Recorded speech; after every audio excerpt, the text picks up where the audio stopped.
for because you're here, right? So there are lots of people who are,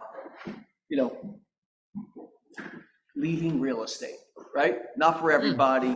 And that's just the reality of it, right? Some people aren't up to the challenge. Some people haven't built, they built their business in a way to survive, whatever it is. Mm-hmm. That's an opportunity for you guys, right? They still have connections. They still have a license. They can still receive a referral fee, okay? So if you see these people fading away, or you want to target, agents leaving the business, or, and the such, first of all, you have to be part of the community for somebody to share that with you. But what if you were to say to them, hey, I will market to your database, and any opportunities that come from that, I'll give you a 25% referral fee, right? It's like 25% of zero. Why not? Get in there, right? So these people, while they're not willing to do the work, if you're willing to do the work, why not throw them on the heap of opportunity? How you doing? Okay. So as an opportunity, I think that's, keep your ears out for it, right? So aside from being in the community, is there a way to look at and see which licenses That's a good question. Expiring? Is what would the sources be? There's one of the sources might be the DRE, but then that license is already gone. It's more of a tactile kind of thing, don't you think, Lorna? Yeah, I mean, I feel like we kind of get a little indication when people are fading away, when they stop participating in things and you don't see them anymore. If you've got a relationship with them, then you could reach out, I think, comfortably and have a conversation. You caught your goal in real estate. Yeah, no, it's, again, if you survive, that's the first objective. Stabilize in any challenging situation. First objective is to stabilize the situation, then survive it. What do I need to do to survive it, right? And then thrive, right? Because if it's like sometimes I feel like a parent. Sometimes I feel like a child. You want your kid not to do certain things. You tell them, but they have no context for it, and it just kind of floats away until they stick their finger in the socket, right? Oh, yeah, that's what you were talking about, right? Or but this is an opportunity even for newer agents to leverage what's in front of them already. Right? Yeah, it's a way for both agents to survive. The one that's, thinking about. Yeah, I mean, we've been through this a few times now, Joey. We've been through the market crash. We've been through the ups of COVID. We've been through the downs of last year. And you are right, survival's number one. So you find the way through. And talking with people is an important part of that. I mean, absolutely talking, and what do you get from talking with people, right? You get the understanding that everybody's going through similar challenges, maybe at different levels, but that your situation is not so unique, right? And also, there may be a way to help each other moving forward. Yep. Yeah. No, I think how would I categorize this? Like the aggregation of other people's spheres into yours. It's just an opportunity, right? No. Anyway, okay. So let's go to the first question here. Samantha put in there is what's your 5-year goal in real estate, right? Because if you're looking 2 months into the future, 1 month into the future, you're not getting the full understanding of your business plan, right? If you're just trying to, feed yourself today, it's you're going to have a really shallow depth of understanding what the opportunities really are. And, but if you're planning 5 years out, what am I trying to accomplish this year, the third year, and are you going to let me sit up here alone? Oh, yeah. I don't want to be. Likewise. Yeah, I got you. And so, I was gonna say, you're gonna come sit. thanks. Rachel, I would love that. Thanks for your support. Then I just lost my train of thought. 5-year goal, right? So that is another great way to kind of take a 3-mile high view of your business, right? And understand that, yes, this moment is this moment, and this moment will pass also. And then it will be another moment. So, but what are you doing consistently over time to achieve your longer term goals? Well, right? That's a question. I'm sure you do today. Anybody? Who has a 5-year goal? You don't have one either, John? No? Tiffany kind of. You have one. Yeah, both you guys do. Yeah. To be making the same amount of money you're making now, but not only working 2 days a week. Yeah, no, that's not gonna work. I was just floating it out there for you. Yeah, we need more money than we're making right now. Okay. That part, 2 days a week. Making more money than you're making now, working in 2 days. Yeah. Well, just, back to, what we're thinking about for the 5-year goal is, is sort of where the market's headed and projecting toward that and what we're gonna need infrastructure-wise, to capitalize on it when it shows up. And our belief is, like, demographically, there's a lot coming at us between baby boomers checking out and millennials checking in, and so there should be a lot of activity in the market. And so, we want to head back to that 70, 75 units a year. Yeah. The money follows. Like, we can just be units focused. We're always short on units. If we can be units focused, then everything else follows in place of that. So it's like, what do we need and who do we need in order to achieve that goal? So that's what we're looking at. What do I need? Who do I need? And what do I need to do? That's right? What's the plan? Right? Yeah. And sooner rather than later. You can't wait until it shows up to do that. Agreed. Because there's that lag time, right? So you've got that 6 months to a year of bringing people on board, getting people trained up, going through that process, and being ready for the moment.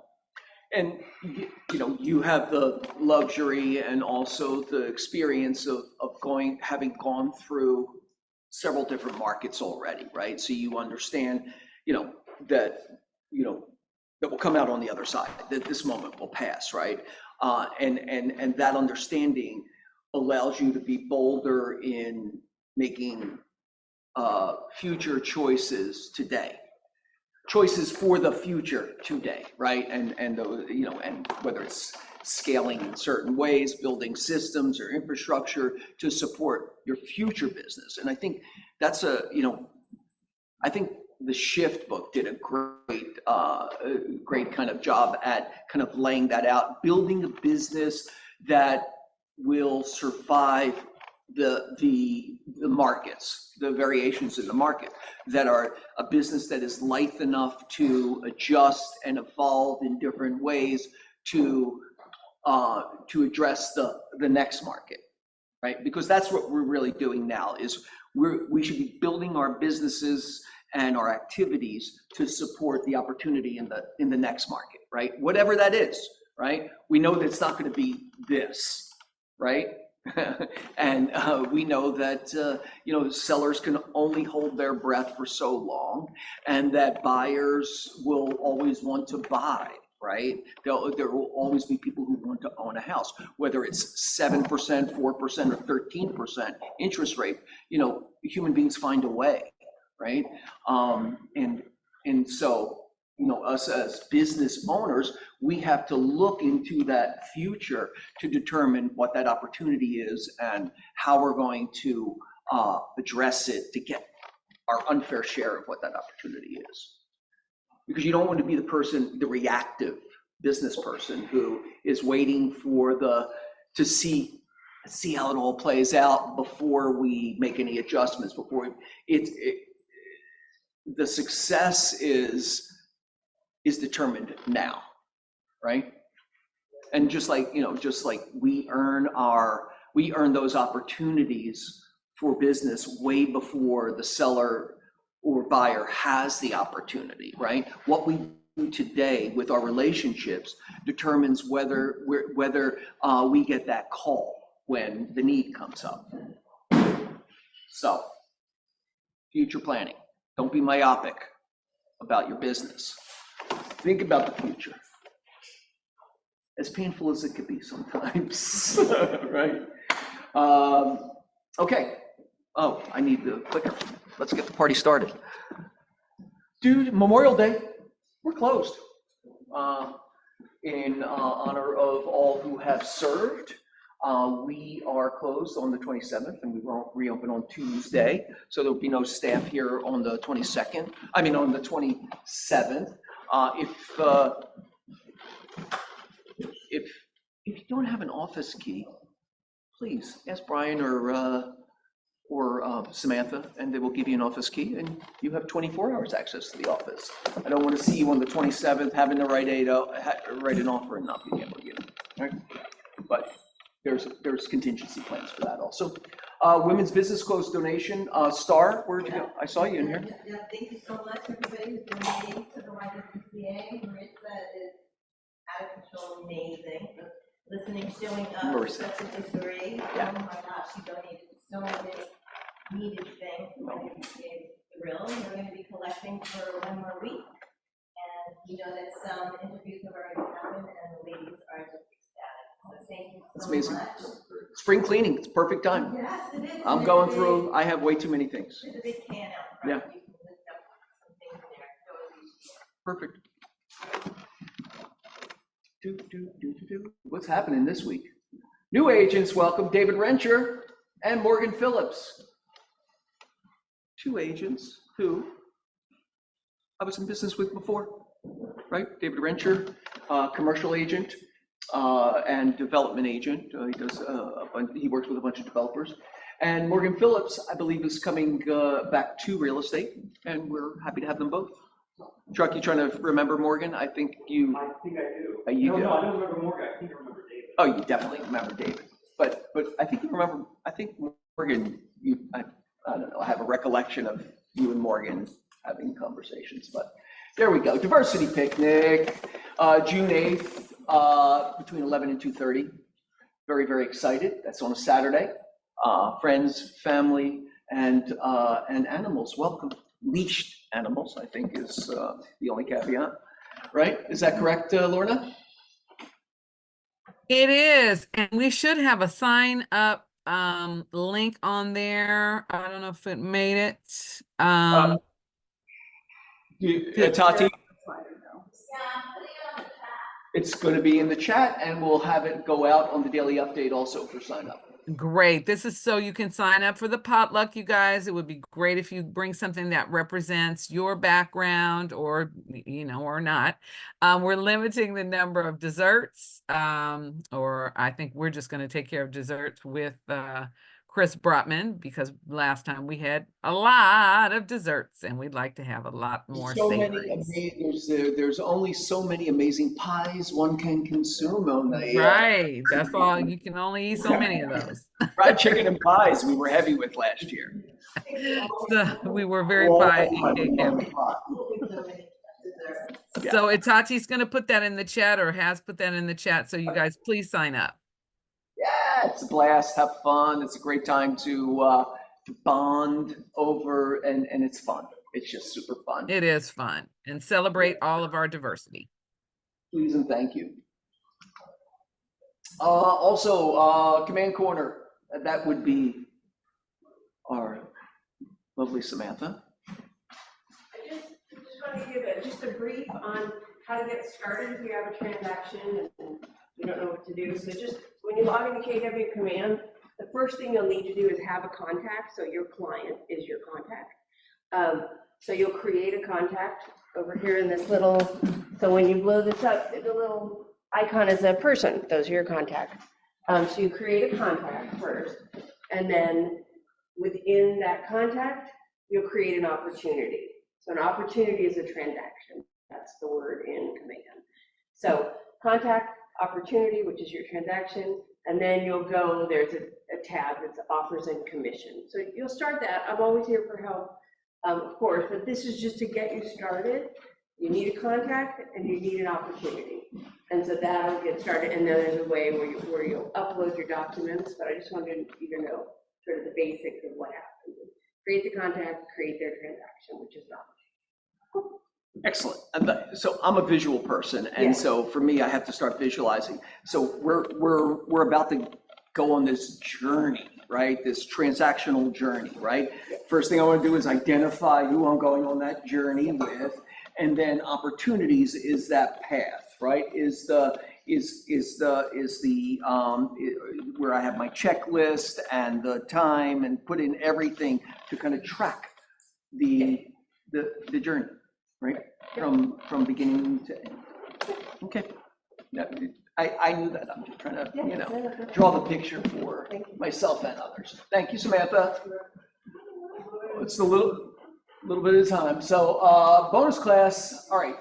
So Christy Bailey, our education director, who teaches she teaches Ignite on a cycle every month. She's doing an add-on class as everyone's doing their best to build out the dialogue around buyer's representation agreements. So she developed this class specifically to articulate your value, navigate commission discussions, and secure buyer representation agreements, right? And that's the order of it too, right? Securing the buyer representation agreement is the last thing on that list, right? It is the culmination of the conversation. You've laid out your value. You've answered their questions about the commission. And after that, if we're moving forward as we're moving forward as a team on to either buy or sell your home, or to buy your home in this particular case, I'm sorry. The buyer's representation is the codification of that. It's the contract that goes along with that. Boom. So, Brian. Will be available to watch after that time? She records everything. I would say yes is my, so that's Friday, May 31st, 1 to 2 p.m. That's next Friday, right? Mm-hmm. Yep. Okay. Escrow this is me tomorrow, 2 p.m. in the office. I like this class. I think every newer agent has to come to this class. If you've closed less than 3 deals in the last year, please come to this class. What I basically do is I'm walking you through the transaction from ratification of a contract to close, and we're going to create these timelines that show you what everyone's doing through the transaction, okay? Basic 30-day transaction, basic down payment. We're gonna not try to, throw too many monkeys in the wrench, because just understanding the archetypal transaction is important to start, right? We can go on variations later, but what is escrow doing? What is the lender doing? What is my transaction coordinator doing? What is title doing? All in concert to get to the end.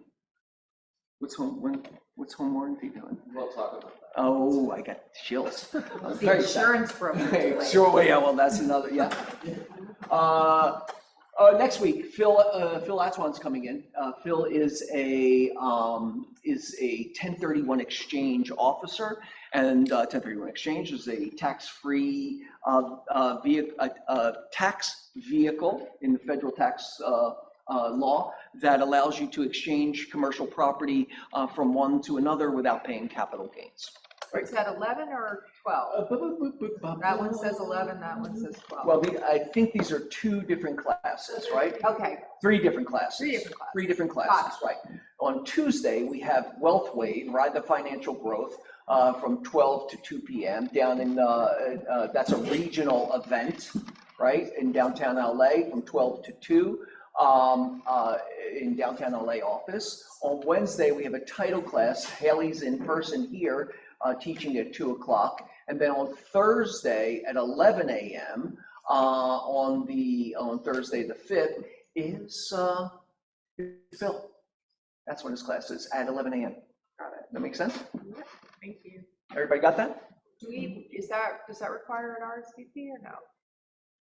What was that saying? RSVP Does the requirement Fill Out for Phil's? class require an RSVP? We'll send out an event, right? Yep. I mean, it doesn't require it, and we're just hoping to get a good turnout because our goal is to have great speakers for you guys. We've had a few events that have had a pretty low turnout, and so we just want to see if these are things you're interested in. If Yeah. you're not, let us know. And Well, the good thing about responding on Eventbrite is that Eventbrite reminds you also, right? So that's a way to, if you're saying, hey, this is a class I want to take, right? This is important to me, then, Eventbrite is a reminder for you, right? So just do the Eventbrite. Don't trust yourself on it, right? I don't trust myself. All right. Rich Paisani is teaching class today. Rich, are you on? You're on the other one. Prop 13, Costa Hawkins, mansion tax, real estate related legislation. That's today at 4 p.m. As that. Chuck's class. And it's being recorded. Yes, they are all recorded. that's on Zoom, yeah. Yeah, it's on Zoom and he That's on records. his Zoom. Yeah. Please watch this if you don't go to it. This is really important stuff. These all come up, and it's good for you to have an understanding of what all of this legislation is about. Some of it's new, some of it's old. If you don't know what Prop 13 is, then you definitely need to go. Okay? And I'm not even going to tell you. I'm just going to say, if you don't know what Prop 13 is, you should be there. Morning show. Morning, Tracy. The best. Bringing the love, bringing the motivation, inspiration on the daily, 9 a.m. Get on it. Scott Leroy, live Zoom classes. Nurture your database on the 23rd with correct mailers. There's You Choose on the 24th. No class for Memorial Day, of course. Referrals overview. What's new with Scott Leroy Marketing and Command. Scott's a great resource. Please take full advantage of him, right? I pay for that opportunity for you guys to take advantage of him. Mentee meeting, of course, right after this at 12:30. I thought there was the ADU meeting today. Today's We have the next one. Next is the ADU meeting. Florentine's coming in today at 12:30, and she's going to be teaching a class, and this is great for all agents because she's been doing it from the beginning of this conversation. Florentine's been engaged in ADU, both acquiring permits and doing consulting and contract management from beginning to end. John and Chuck could talk a little bit about their ADU experience, not with Florentine, but they just built a beautiful ADU in your backyard. I know John showed me pictures of it last week, It's the inside stuff. The inside's done. Yeah, fine, this week. and it's amazing. 2.5 years done. 2.5 years. Ground up construction, so it's not a conversion, but, no, oh my It gosh. should not have taken that long. It still should not. But That's scary. But it's a process, and who you partner with in that process determines your success. Absolutely. Yeah.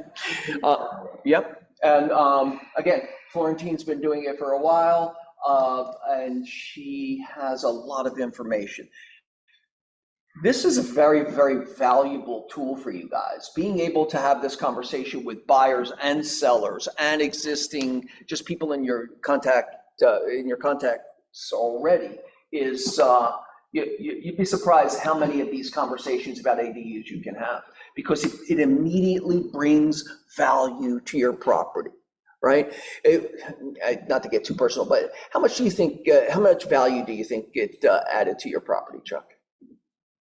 In this case, we built something. No, seriously, it depends what you're building, right? Sure. In this case, we believe that the sum is gonna be worth the parts. Well, that's the objective. So, oftentimes with ADUs, you'll add the value that you put into it, and then of course it appreciates over time, that's where the real value is. In this case, once it's totally done, we believe that it'll be worth well over. Somewhere around $500,000, I would think. Yeah. So value. Yeah, and I think, from what I haven't seen it in person, but what I did see is it is a true continuation of the house, right? You've taken architectural elements of the house. You had the luxury of doing the ground up, right? And you took the elements of the house and you brought those style elements into the ADU, and it looks continuous, right? It looks like another room of the house. Absolutely, yeah. So it really, I think it's From just the arches just to the broadens the picture, broadens the. And in an HPOC, that's more valuable, right? So Of course. we were looking at it from a value perspective, so we didn't want to plop something modern down. Yeah. Or house in an HPOC. Now, Right. That's everyone's choice, but it just seemed to be more valuable in that way, to have a more homogeneous look, start, front of the lot, back of the lot. Your house has a very strong aesthetic, and the person who would, if you were ever to sell it, the person who would ever buy that would be attracted to that aesthetic. So why would you go and slap I don't really like Spanish mission stuff. I don't like Spanish Mediterranean style, but I like modern, and I guess I'll just take the front house. No, they love your house. They're attracted to the to architectural vernacular of your house, and so having that continuation in the yard, I think, is really just a multiplier. Yeah, it's all about the contractor. Oh yeah, All about the contractor. that's it. Yeah. And Florentine is a contractor or project manager? What is? I think she's both of those things, and she's a realtor also. Yeah, but she's super focused on ADUs. Yeah. I think I think she is a contractor for some reason. So she does lovely work. She has. Have you seen her work? Seen some of them. Good. All right, that's today, 12:30. Broker's Caravan. It's always fun. Come on out. 11 o'clock. We meet here most times and go from there.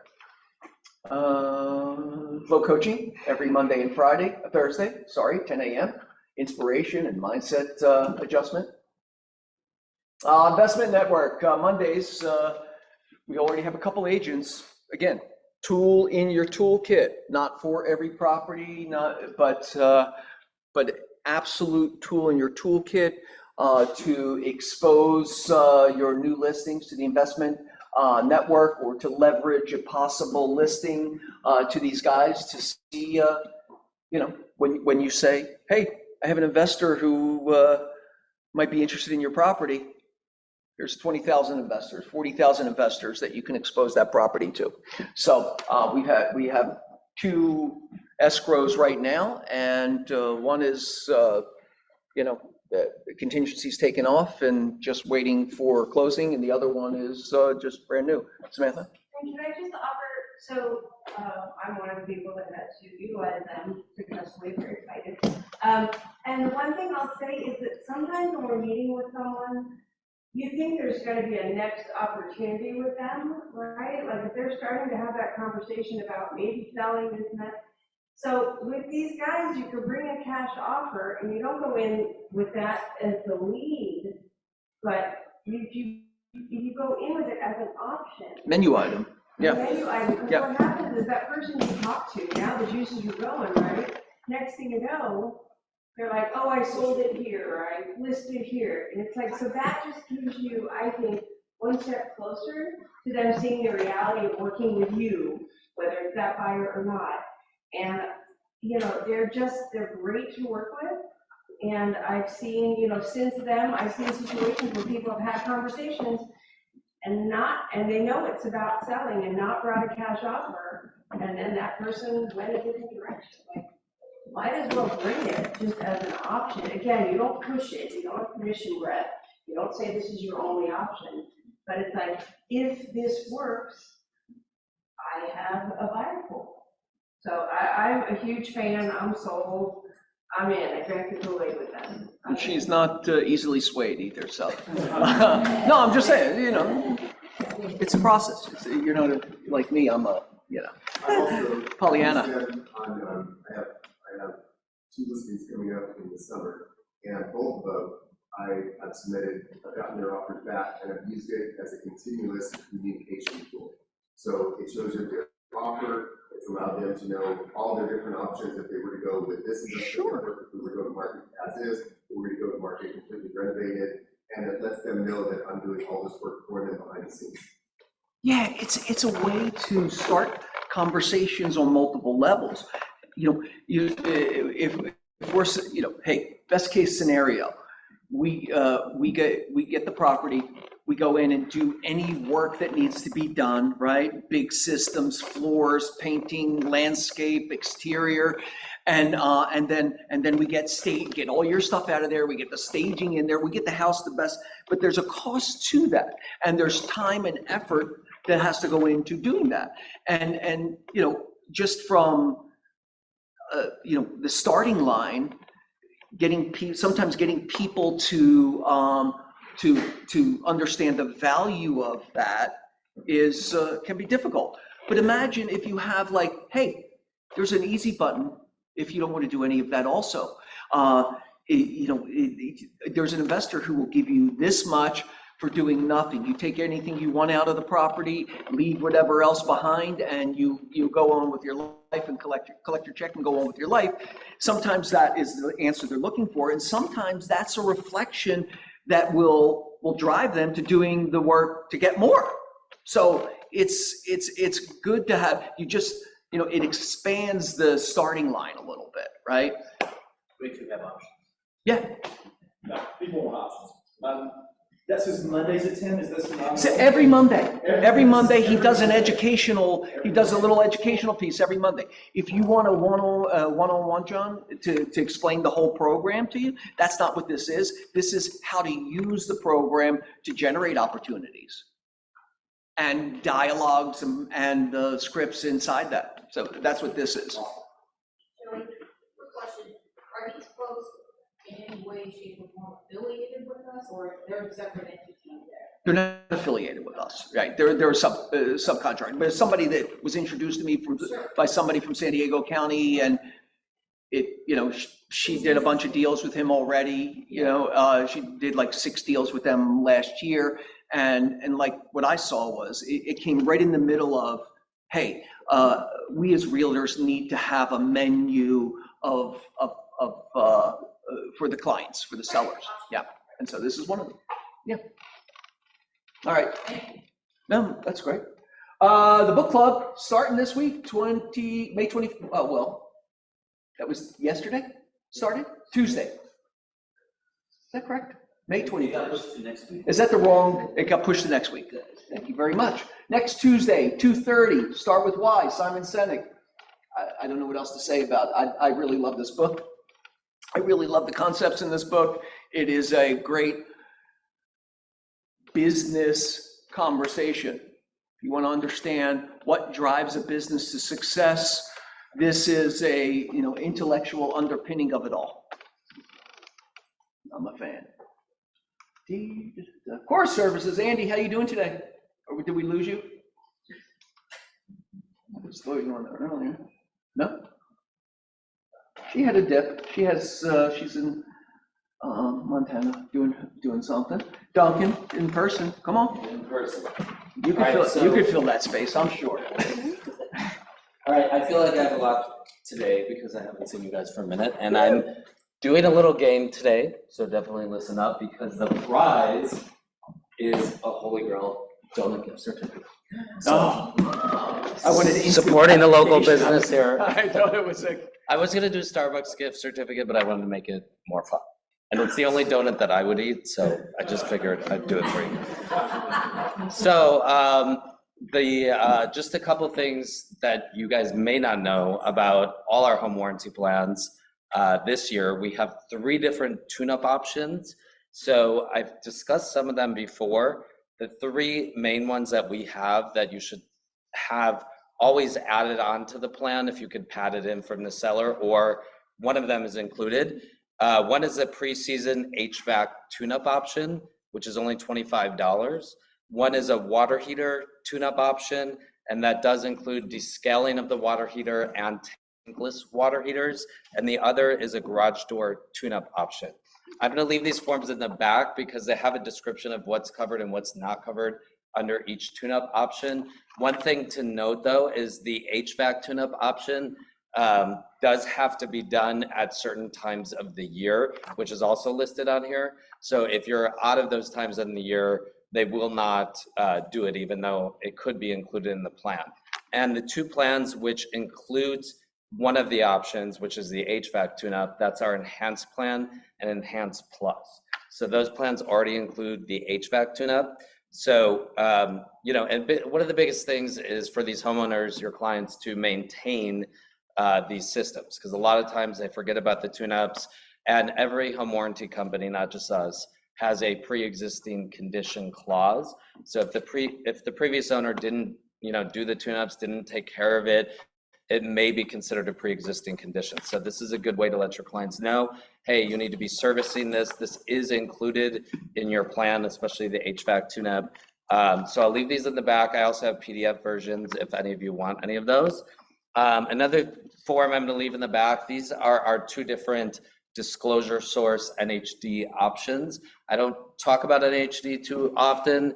I know we did a class on it here that I think Samantha posted already. But we have one option that's $75, one option that's $99 with environmental. And we're the only company that actually includes a flood certificate in those prices. So that's huge because some lenders require that. So that is something that is included in the price of the disclosure. Do you have a one-sentence answer to what is a flood certificate? Yes, it's going to be a certificate provided mainly to the lender that's going to show if the property's in a flood zone or not. So That's not part of the NHD already? no, it's an added item. That's it. Yep. Mhm. See? Not all NHD, some yes, but other companies do not include it. And always ask for the environmental, right? Yeah, I would, because it's only $99. Generally, the seller's paying for it, and you know, it's something that's needed in the transaction, and you might as well go with a company that's going to cover you. So, you know, and that's not called Fidelity, that's called Disclosure Source, but it is part of us as well. Another thing is, I've mentioned this before, but we do have these little gift certificates. If you guys are ever buying the home warranty for your client in any case, I can provide these to you. They come with, even though this one's dirty for some reason, it was in my trunk. They come with a nice little envelope to put them in, and you can write how much was spent and who it's from, and it makes it look like you're giving them a gift, whether it's a closing gift or whatever you're doing. So those are very helpful. Another thing I get, which I haven't really shared with you guys, but I'm going to start, time permitting, is I get these little cards every month that show the service items we did on your client's home. So this one is actually someone in your office, Austin Chen. This was from a month or two ago, but it showed that we paid out $150 to the homeowner in claims. So you guys never, I think now they're sending out emails to the agents on these, but I want to send these out to you guys too, because a lot of times you're not going to know if we serviced a client and we actually paid out. They're only going to come to you to complain. So this is very important that you guys know that we are spending a lot of money in this office on claims. And even though there's a denial every now and then, these show that we've really supported you guys and paid out a lot. So, and then I think the last thing I had is, I know Tracy and I had worked together on some rekey situations with clients, and just with the rekey guys, they're all included in the plans. They are awesome. They do provide value right up front for the client, but a couple notes on that. The rekeys cannot be used till after the property's closed and the home warranty is active. So even though it'd be ideal for them to do it the second they move in, sometimes it takes a couple days. So just keep that in mind. The other thing is, it's still the same third-party pool of third-party contractors. So, you know, depending on the contractor, it's still a hit or miss whether you get someone that's super personable to the homeowner or whatever the case may be. So just remember that it's still our third-party contractors going out to the home to do this. So sometimes it could take a couple days for that to be scheduled, and just, you know, they only do the locks of the actual home. So they're not going to do, just the main home. So they're not going to do like a mailbox, or, you know, I know we had ADU, you know, and so just keep that in mind with the rekey. Don't oversell it, but it is a great option to show value in the home warranty up front. And they do up to 6 locks in the main house. So I think that's all. Oh, and then with that too, what? Oh yeah, I have a bunch of door hangers with me. I don't have all the 7 ones, but if you guys want to see me after the meeting, I can order more of the ones I don't have that you want. Oh, and yeah, another situation with an agent in office with the rekey, they were asking if for some reason, the person that sold their clients the home didn't have the keys from the previous owner. And they're like, can we utilize the rekey? No, we cannot. It needs to be, they need to have the keys from the previous locks to be able to rekey the new locks. So, so just keep all that in mind. And then another random thing I had last week is, you guys are a Crest office. Hopefully you know the benefits of Crest. We do have a Crest specialist for Fidelity Home Warranty, which we could always do a class on if it's something you guys are interested in. But this Crest is huge benefit. So always order a Crest home warranty when you're ordering a home warranty through us. So, you know, I had an agent or a broker in another office that's not Keller Williams that doesn't have Crest.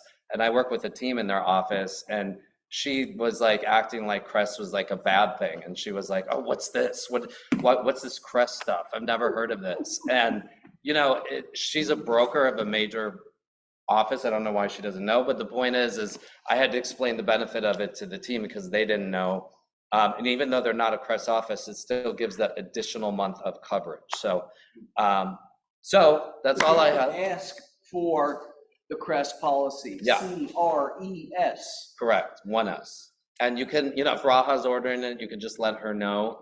Or if you're ordering it through me, you can let me know. It doesn't have to be written in the purchase agreement. You just have to let me know that you want a Crest policy, and there's enough allotted for it, because they are like $30 or $40 more than the normal policies.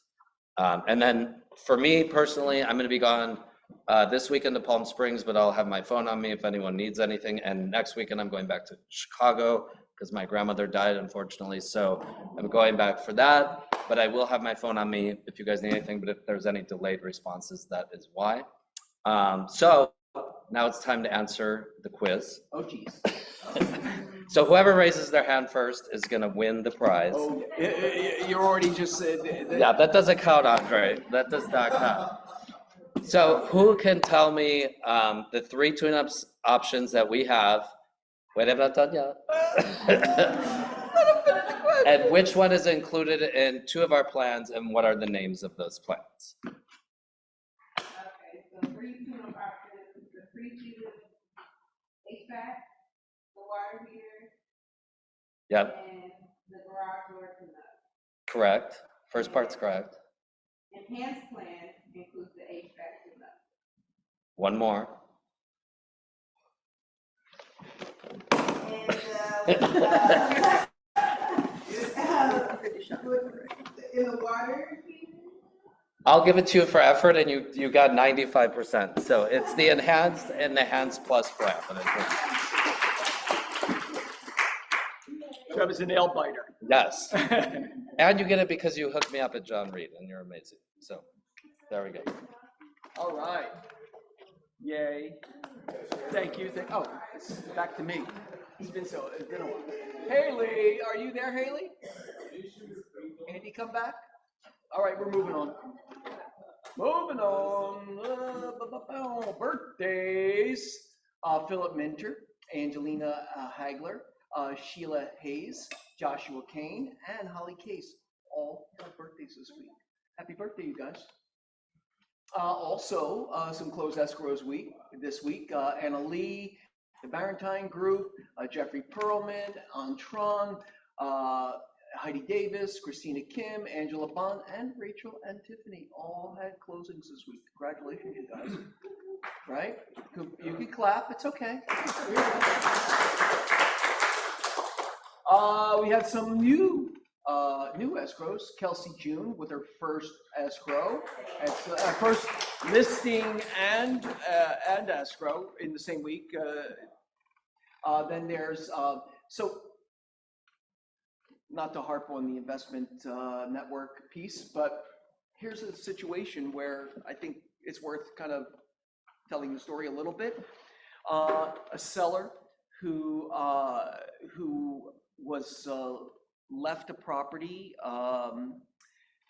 through the death of a loved one, and also with that, they assumed a tenant, and the tenant was non-cooperative. So it would make it very, very difficult to show the property, present the property, get the property ready, so on and so forth. And she just wanted to be done with it, right? And so the investment network was able to come in and get the elements of that, expose it to their 40,000 investor pool, and garnered 2 offers. Was that right? 2 offers or 1 offer? Just one offer. The seller is in the eviction process. She was ready to go to court in 10 days, and a whole thing. The seller came in, and not only did they say they'll accept it the way it is, but they're also assuming the eviction process and all the cost of the eviction process also. What's that? You mean the buyer? The buyer, I'm sorry, the buyer investor, I'm sorry, is assuming all of the costs and responsibilities for that. So it's a 7-day escrow. Okay, 7 and 8 days, 7 or 8, she's going to have the cash in her pocket, and all of those responsibilities that came and kind of burdens that came along with the particular tenant are gone. So that's the kind of situation where it could work. Yeah, in Old Ranch, on an Old Ranch Circle. Chatsworth. Just messing with you. Okay, Anna Lee and Don Lee on Wilshire Boulevard. Congratulations on that new escrow, and also Angela Bond on Rosewood. Congratulations. Closed leases. Christina has a couple. Dragana has 1. Chloe Kim and Barrington Group all have closed leases this week. We have a closed referral too. 2 closed referrals.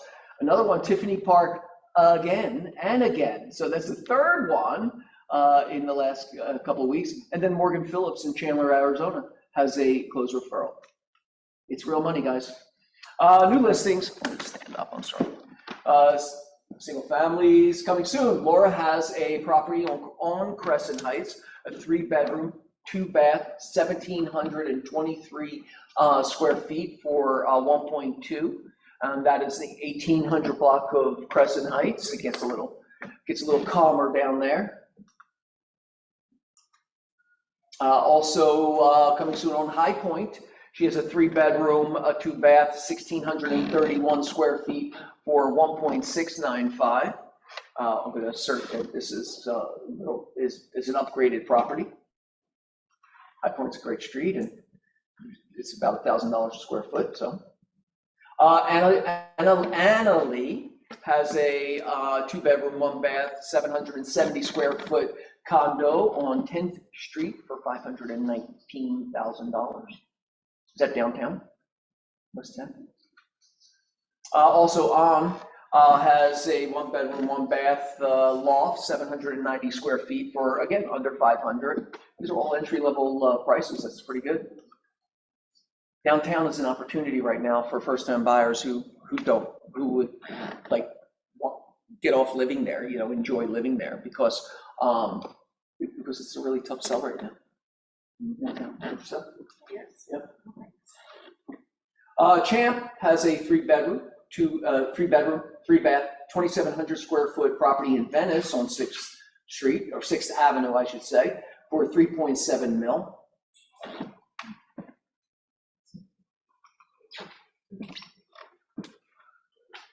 It looks like it's a duplex. It has 2 addresses to it. leave that for later. Steve and Champ also have, do you know anything about that one? Yeah, it's a Okay. ranch house, mid-century. This, which, Not oh, next one. next one, Yeah, Rockcliffe. yeah, ranch house, mid-century, very cute layout. 2 bedrooms on the top floor, and then you walk down, Subterranean, yeah, or, and multiple, little hang spaces outside. 2286. That's a low That's a price weird- is for that picture looks like a condo picture. I don't even think, yeah, that's not the. It's not the right property. picture, okay. Does it need work? Yeah, it's a work, cosmetic fixture. The Rockcliffe property. The rock. And this Which is not that It picture. has This like, is not like this one of picture. those like set, like mid-century stone fireplaces, Oh, like yeah. stone on the floor, a little bit, cool, vibey. Brian had a migraine this morning, so I think he, Oh, I think that's where the glitch was. All right, Christina. It must be this one. This is 519 square feet, right? That's, opposed to that. For $548,000, it is a studio apartment downtown. It has a beautiful deck and views, lovely on the 15th floor. DeYoung Her on Lexington Avenue has a 3-bedroom, 4-bath, 2,485 square feet for 1.870. Leases coming up, leases income, all right, here we go. See, I know some stuff. You know some stuff. 337 6th Avenue, 2 units. Brian really had a rough morning this morning. And 2 units, 3-bedroom, 3-bath, 6,408 square feet lot for 3.7 million. It's a new construction duplex, right? yeah, it was like the bank, it was a bank foreclosure. It's a bank foreclosure. Yeah, I believe there's fire damage. Oh, okay. That was fixed or still exists? I think it's been fixed or it's been- Yeah, okay. Opportunity in Venice. With that kind of square footage, doesn't come up very much. Pocket listings coming soon. I have a lease. I just got notice from one of my tenants today that he is gonna leave at the end of his lease, which is the end of June. I have a triplex over on Poinsettia. It's a 3 to 4 bedroom. I mean, technically there's a 4th bedroom. It's very small. We always used it as an office. It's the owner's unit, back of the triplex. It has a yard, it has a garage, it has an electric car charger. It's completely renovated. And it'll be available at the end of June if you have anyone looking. Release. Yes. Got it. All right, anybody else? Tiffany, you look like you're prepping for something. Yeah, I don't have a coming soon, but I do want to remind people that we have a really great lease near the Grove, 104 South Woodward Avenue, Unit 302. We reduced the price to $3,800 per month. It's a 2-bedroom, 2-bath, has 2 parking spaces that are tandem and a washer dryer unit, super high ceiling, updated kitchen that looks out into the living area. So if you have anyone who is looking for something like that, we'll get you in. Robert? I have a client that's a pocket lease.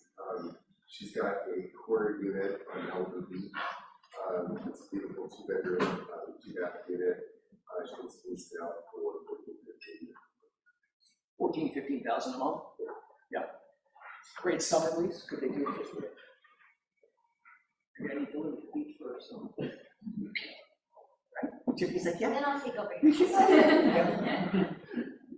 I get it. Forget it. Pocket listing, anybody online? Pocket listings coming soon? Anybody? Okay. The next piece is wants and needs. What do you guys need? Come on. It could be non-real estate related if you don't have any real estate needs. What do you got? Brian, welcome back. Thank you. Just buying time. If anybody has questions. Family. That's what I do best. Anybody wants or needs? Any gratitude shared? Yeah, I'm gonna Come on, fill Star. Samantha's bucket. I mean, she is so on point. Every time she speaks, she's so helpful. And I'm just She's like, grateful you that a she's hoot with me? us in this position. We're fans. Thank you, Yeah. Samantha. Bravo. Give that a little clap. Just break this up. Okay, hey, Oh, I also wanted to say I'm one of the new agents here. pile on Samantha. Yes, I want to say thank you to Samantha. I had my very first open house this past weekend, in Redondo Beach on Esplanade, and I asked Samantha like a couple days in advance, and when you open house signs, if there's a possibility that you can help, and she had the signs ready for me the day before with my name saying these are assigned to me, and the little clause in the office, so that was great. Thank you, Samantha. Yeah. We're trying to help, right? We're here to help. We'll do whatever we can to help. So you can't read minds, so just ask, right? Please, and thank you. I want to thank Rob for allowing me to host the open house this weekend. It was very, very busy. I learned a whole lot. It was a lot of fun. He actually pumped up you, he actually poured into you on a conversation with me saying how great you were. Just so you know. And that's why my hand was raised. I was gonna take Thanks. this That's good. Chip and nail it. Friday, Saturday, and Sunday, and every day was nonstop. Saturday, I couldn't be there, and just took the whole thing, and Friday, I had to leave for a family memorial service early. Closed everything up, took all the open house signs, put them in the garage, took care of everything for me. So, I mean, he was great on all that, so I really want to fill his bucket, because it helped me to get the things done that I needed to do. Of course. Yeah, we all need leverage, okay?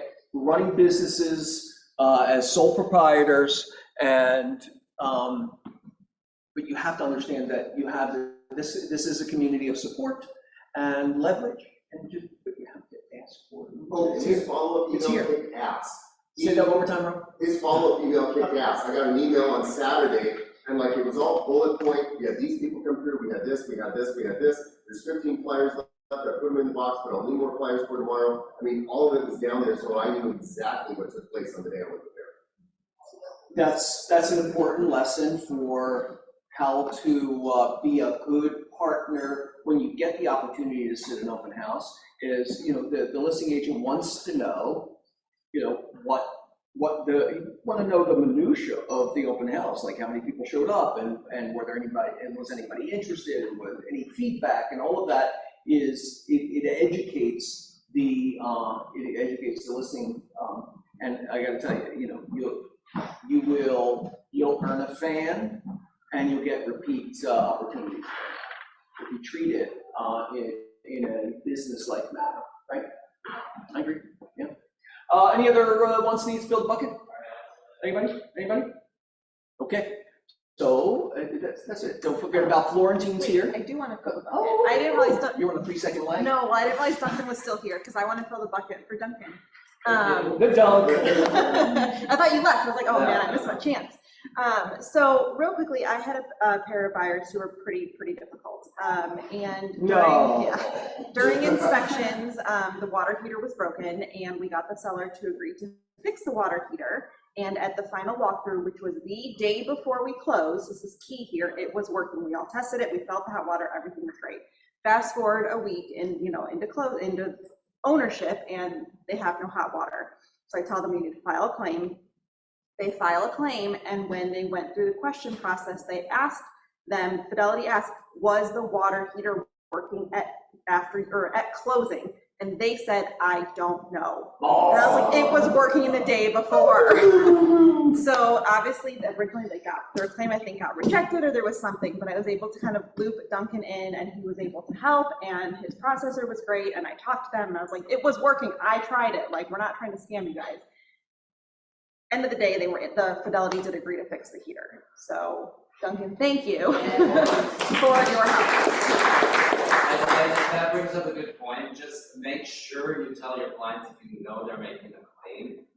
Just when they're on the phone with these people at Fidelity, make sure they say that they know it was working, because those calls are being recorded, and they will play them back and listen to them. And this obviously goes for all insurance companies across the board. Right. So just make sure your clients know. And if they have to ask for the inspection report, they will.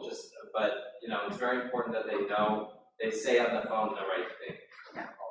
Well, and I had that conversation with them and they knew what to say and they still didn't say the right thing. So, Insurance is a very, very specific language. The language of insurance, and to be effective in that conversation is very specific.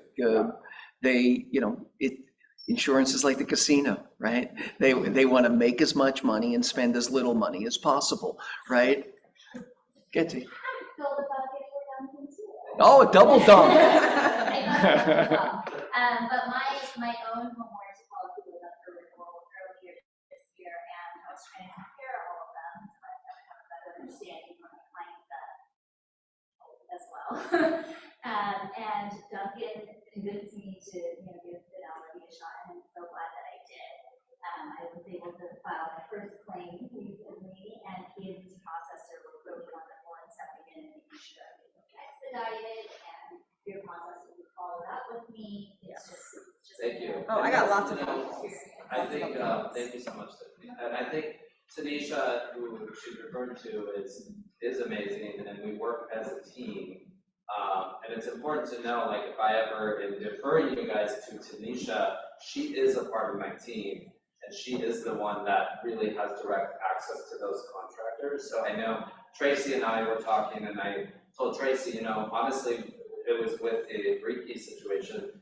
I was saying the best person to contact is Tanisha, because and you guys can always come to me first. I'm always here. But if it's situations like that, you ladies did it perfectly, because it was something that needed to be handled, and I needed to step in, and I was able to. But Tanisha is the front line when it comes to claims, because she's sitting in front of a computer Monday to Friday, and she's exclusively taking care of my claims. So, and she's the one that calls these contractors. Direct conduit. I never want you to think that I'm pushing you off on her, but she is the one, the liaison for that, and she does work as a team, and she knows how to speak to your homeowners in a very professional manner to make them feel, better and more confident. And she follows up every step of the way. Like, Yeah. she kept calling me, I talked to your clients today, and they weren't giving me any updates. She was great, she loved it. Yeah, and I will say, having been at Fidelity now about a year almost, they're really trying on the back end to keep improving those processes. This is the issue in all of home warranty companies, is the service side and all those situations, and they're really trying to focus on that, and There's only, in that product, there's only so many ways to delineate yourself from the other people. And service experience is the biggest way to do that, right? It's the biggest opportunity in kind of showing your. Some of our call better. centers are outsourced to other countries, as with all the other companies Sure. now. So, I had an instance where I was able to save the day for an agent out of this office with a dishwasher situation, but when the contractor pulled the dishwasher out, they found rat droppings under the dishwasher. It wasn't what was causing the malfunction though. Yeah. And the contractor there even told the homeowner, Fidelity will cover these rat droppings have nothing to do with why it's broken. And they put that in the report. For whatever reason, the person that got it at Fidelity, which wasn't Tanisha, denied it. And it was one of these people that didn't really know our market and the situation. They just have a binary view of the. Yeah, so the agent who also owns the property called me about it. I was able to get Tanisha on it, and even Tanisha was like, that shouldn't have been denied. No way, that had nothing, if it said in the report, the rats had chewed some wire and that's why it wasn't working, then it would have been a clear denial for us, but that wasn't the case. So Tanisha got it overturned for me, and the homeowner ended up being very happy. But had we not known about that, and had the agent / homeowner not called me, it would have stayed a denial if myself and Tanisha didn't get involved. So just make sure to let your homeowners know once the claim is made, let's get Tanisha involved so she can try. Excellent. Thank you, Duncan. And thank you for modeling what we should be doing in our businesses too, right? That's the standard of business that you, and service you should be providing for your clients. I'm gonna pour on the love. Oh my, triple dunk, triple dunk. Once the door was open, they all came out of the woodwork. So I also had a claim, on my house, and I called Duncan on Sunday evening, and sure enough, he picked up. The heck you doing answering the phone on a Sunday evening? But took care of it right away, put me in touch with Tanisha, and both of them were followed through with comfort. So thank you. You're welcome. Appreciate you. Great job, Duncan. Excellent. Okay, anybody else? Bravo, you got some bravos there, Tanya. Anybody else? Anybody? All right, so thank you. Don't forget about Florentine. There's Florentine, everybody say hi. We talked about your class upcoming, and Is that in I think here or in the? it's, well, if it's too big for there, we'll put it here, but I think it'll be fine in there. Yep, we're gonna say the training group, right? Thanks for coming, guys, and see you next week, right? Yep, good, thanks, Samantha. Have a good day, you guys. My pleasure.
somebody took a garage and they just built it out as a unit, and they didn't get it permitted, what we would have to do to legalize it is we would have to draw up plans saying, we're gonna convert this garage into a unit. So we would draw up the plans as they currently are, or if there are any modifications you wanna make, we could do that. We would draw it up, but on the plans, we would say the existing structure is a garage, and the proposed structure is how you have it set up. But we would have to submit the plans, get it permitted, and then what the process is once the plans are approved is an inspector comes out on site for a pre-inspection, tells us what he or she wants to see opened up so that we can go in and make the modifications to bring it up to today's standards. So, and that's the other thing, you know, sometimes these conversions were done 40 years ago and people are like, well, a contractor did it for me. And it might have been up to code 40 years ago, but because it's being permitted in 2024, they're going to want to make sure that it's up to 2024 But what if it code. actually was what used to be called a grandfathered in guest house? Yeah, then it's a guest house. And most guest houses, though, couldn't have a kitchen, would be the only They thing. couldn't have an oven, An oven, okay. so, but they, So- yeah. She said a grandfathered in guest house. And over the course of time, there've been a number of things in the zoning throughout the city, and they've changed. So we've had things called bachelor units, we've had guest houses. There've been a number of different words that have been used over the decades. And, you know, we've found some like in Manhattan Beach where there was something called a bachelor unit, right? And it was a livable space, but it wasn't supposed to have a kitchen in it. And so how do we now modify that bachelor unit into an accessory dwelling? And so what they would do over the years is they would make people pull the ovens out of them, right? So the city would come in and inspect the units and they'd have to take the oven out for the inspection and then put the oven back in. The problem is if you have a unit that's not supposed to have an oven and that oven someday causes a fire, in the unit, what do you think the chances are that your homeowner's policy is going to pay for the damage of it? I mean, I don't know, probably not, because they're in the business of trying to figure out how to not have to take responsibility for the cost of claims, right? So it can be, definitely it can be a risk.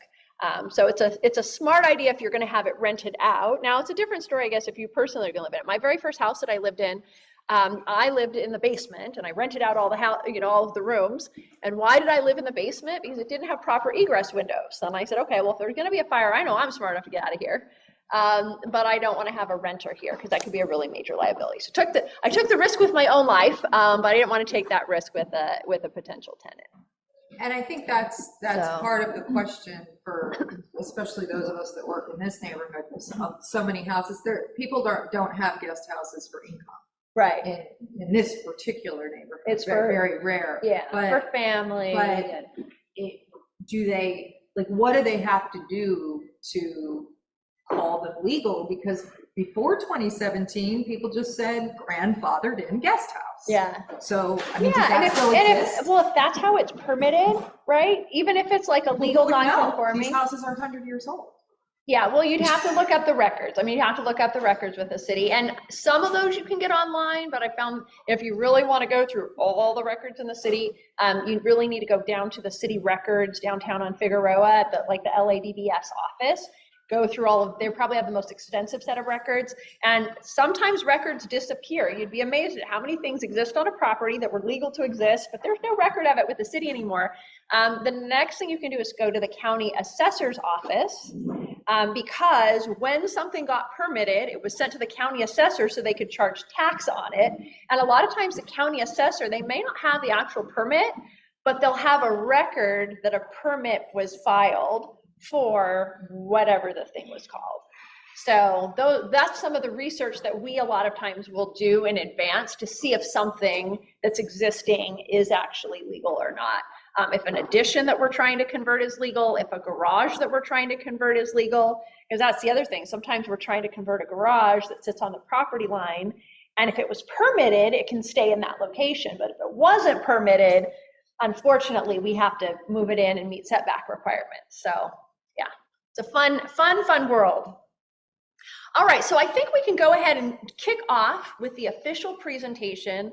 And the official presentation is not going to take an hour, so we will have plenty of time for some Q&A.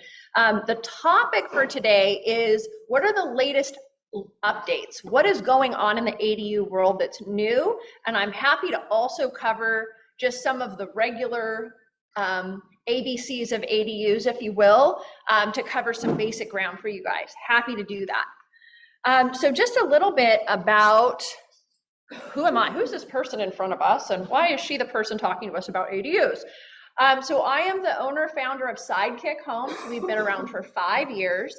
And we really were founded with a mission to help families and our local communities to overcome the housing crisis, to fortify families' economic futures, and to create economically sustainable communities. And so we do that by developing units in people's backyards. We like to call them sidekicks.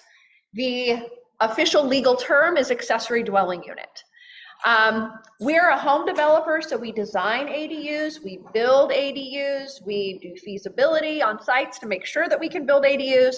And in addition to that, we also educate. We educate our clients, we educate the public, and most especially, we educate our realtor partners, because you guys are probably one of the first people that somebody is going to come to if they have questions related to an ADU. So just a tiny bit about me. I actually was previously a realtor with Keller Williams and a Keller Williams team leader for a short period of time before I got into building ADUs. I saw that there was a real need to create housing. And so I'm actually going back to my construction roots. So this picture on the left was my high school senior photo. So, you know, a lot of people have like their basketball or their Letterman's jacket, and I had my tool belt and my hammers. I actually grew up in construction. That was my job when I was in high school and college, was working with my dad at our roofing company. And so fast forward, when ADUs started to become a thing, I said, who is going to get these things built? I showed up at a big housing conference. There were 200 or 300 people there, and they were trying to pass all this legislation. But I was like, who's going to be the boots on the ground? I actually stood up. I'm like, great that we're trying to pass all this legislation. We have this great ADU housing legislation. What we need is mobilization. We need, like, you know, people to pick up the hammers and get this thing done.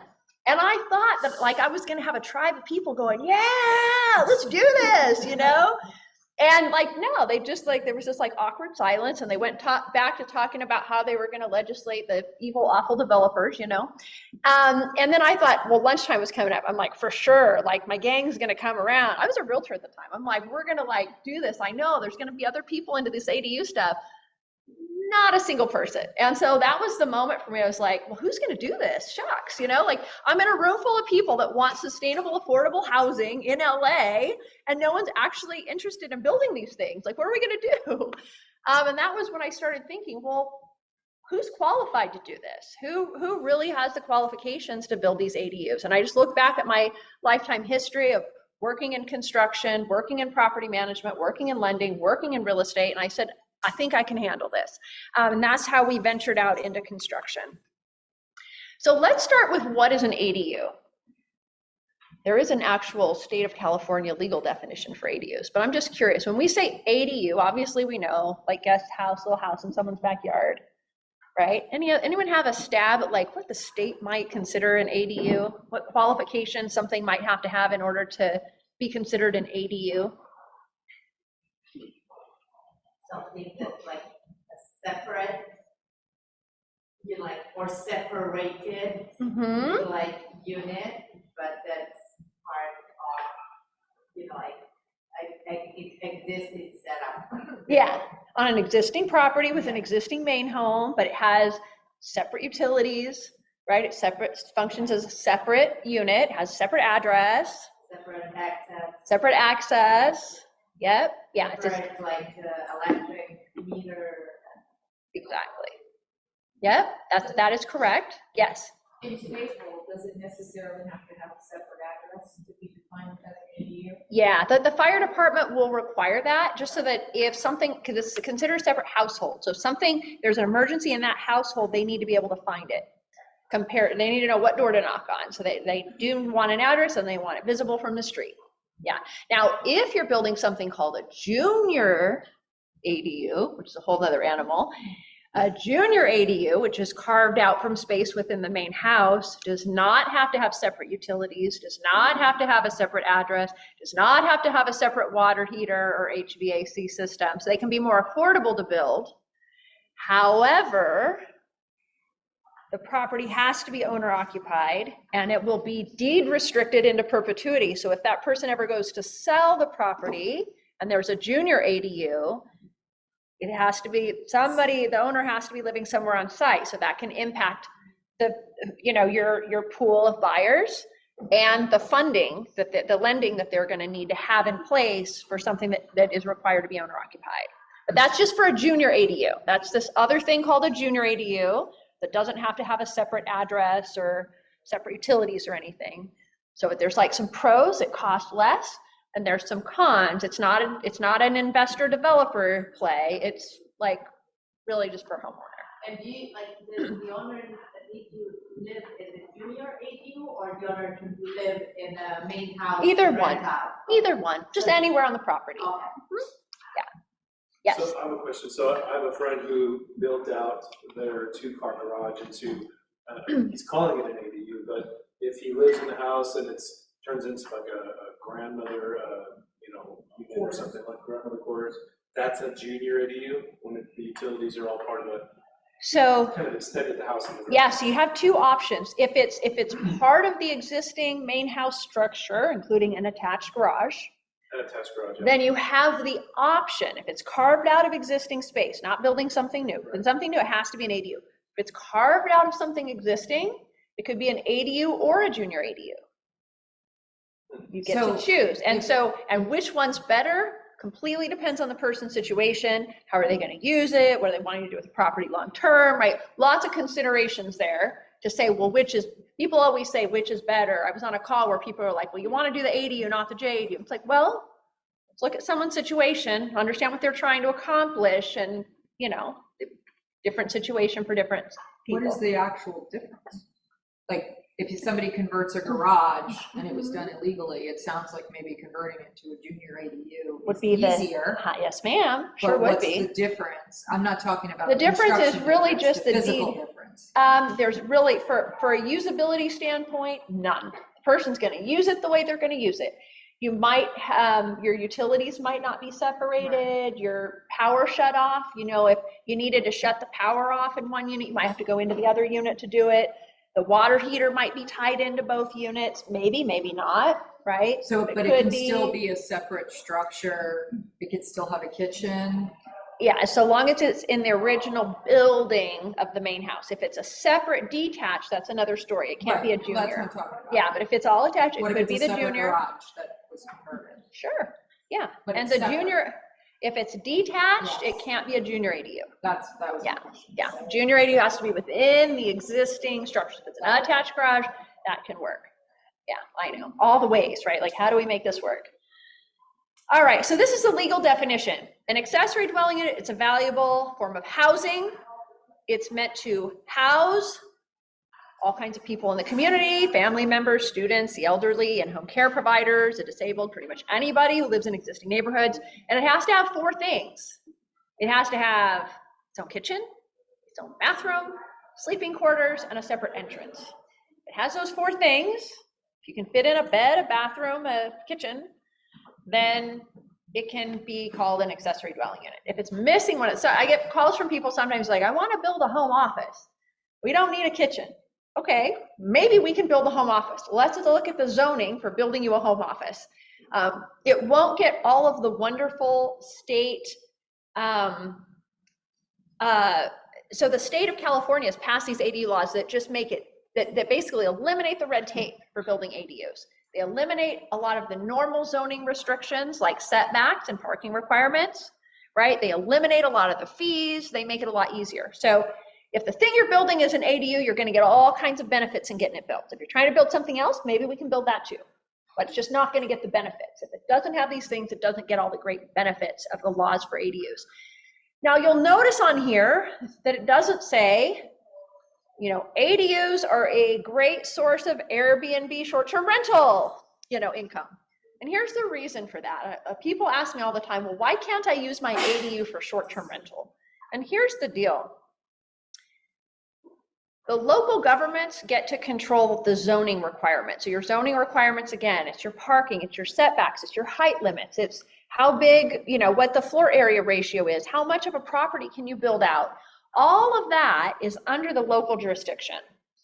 However, because we have such a crisis in California, do you guys know we rank 49th out of the 50 states in terms of housing units per capita?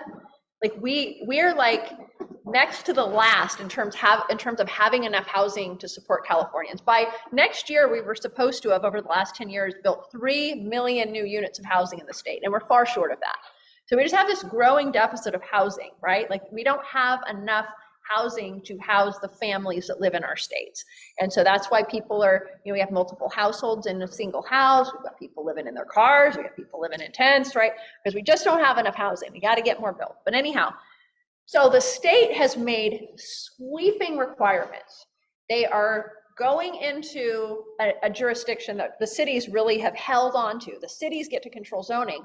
Well, the state's coming in and reaching into the city zoning policy and saying, you must do this, you must do that. If it's an ADU, if it's for housing, you must slash all these requirements because we got to get housing built.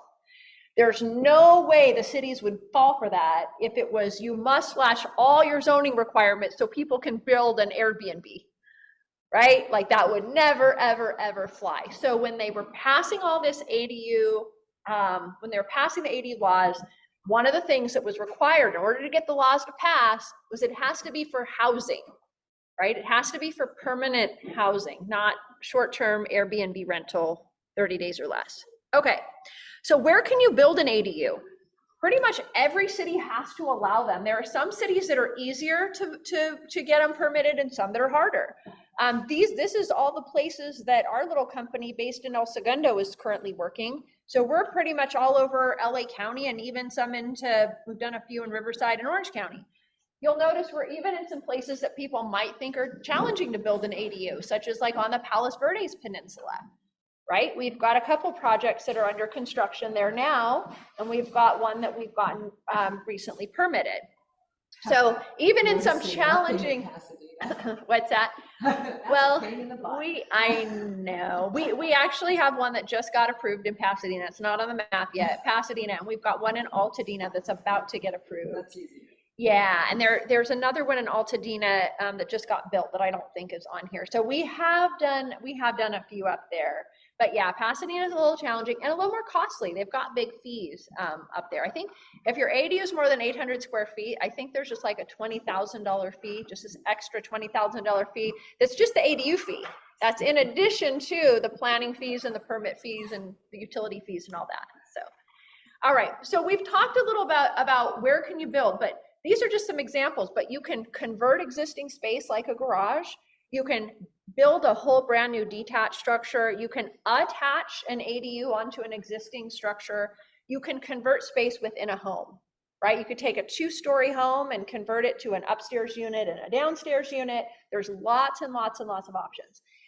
All right, if it's a multifamily property, you've got even more options, right? For apartments, a lot of times the tuck under parking where a lot of owners might want to do like a soft story retrofit, or they might need to for their insurance requirements. A soft story retrofit, you guys know what a soft story retrofit is? No, okay.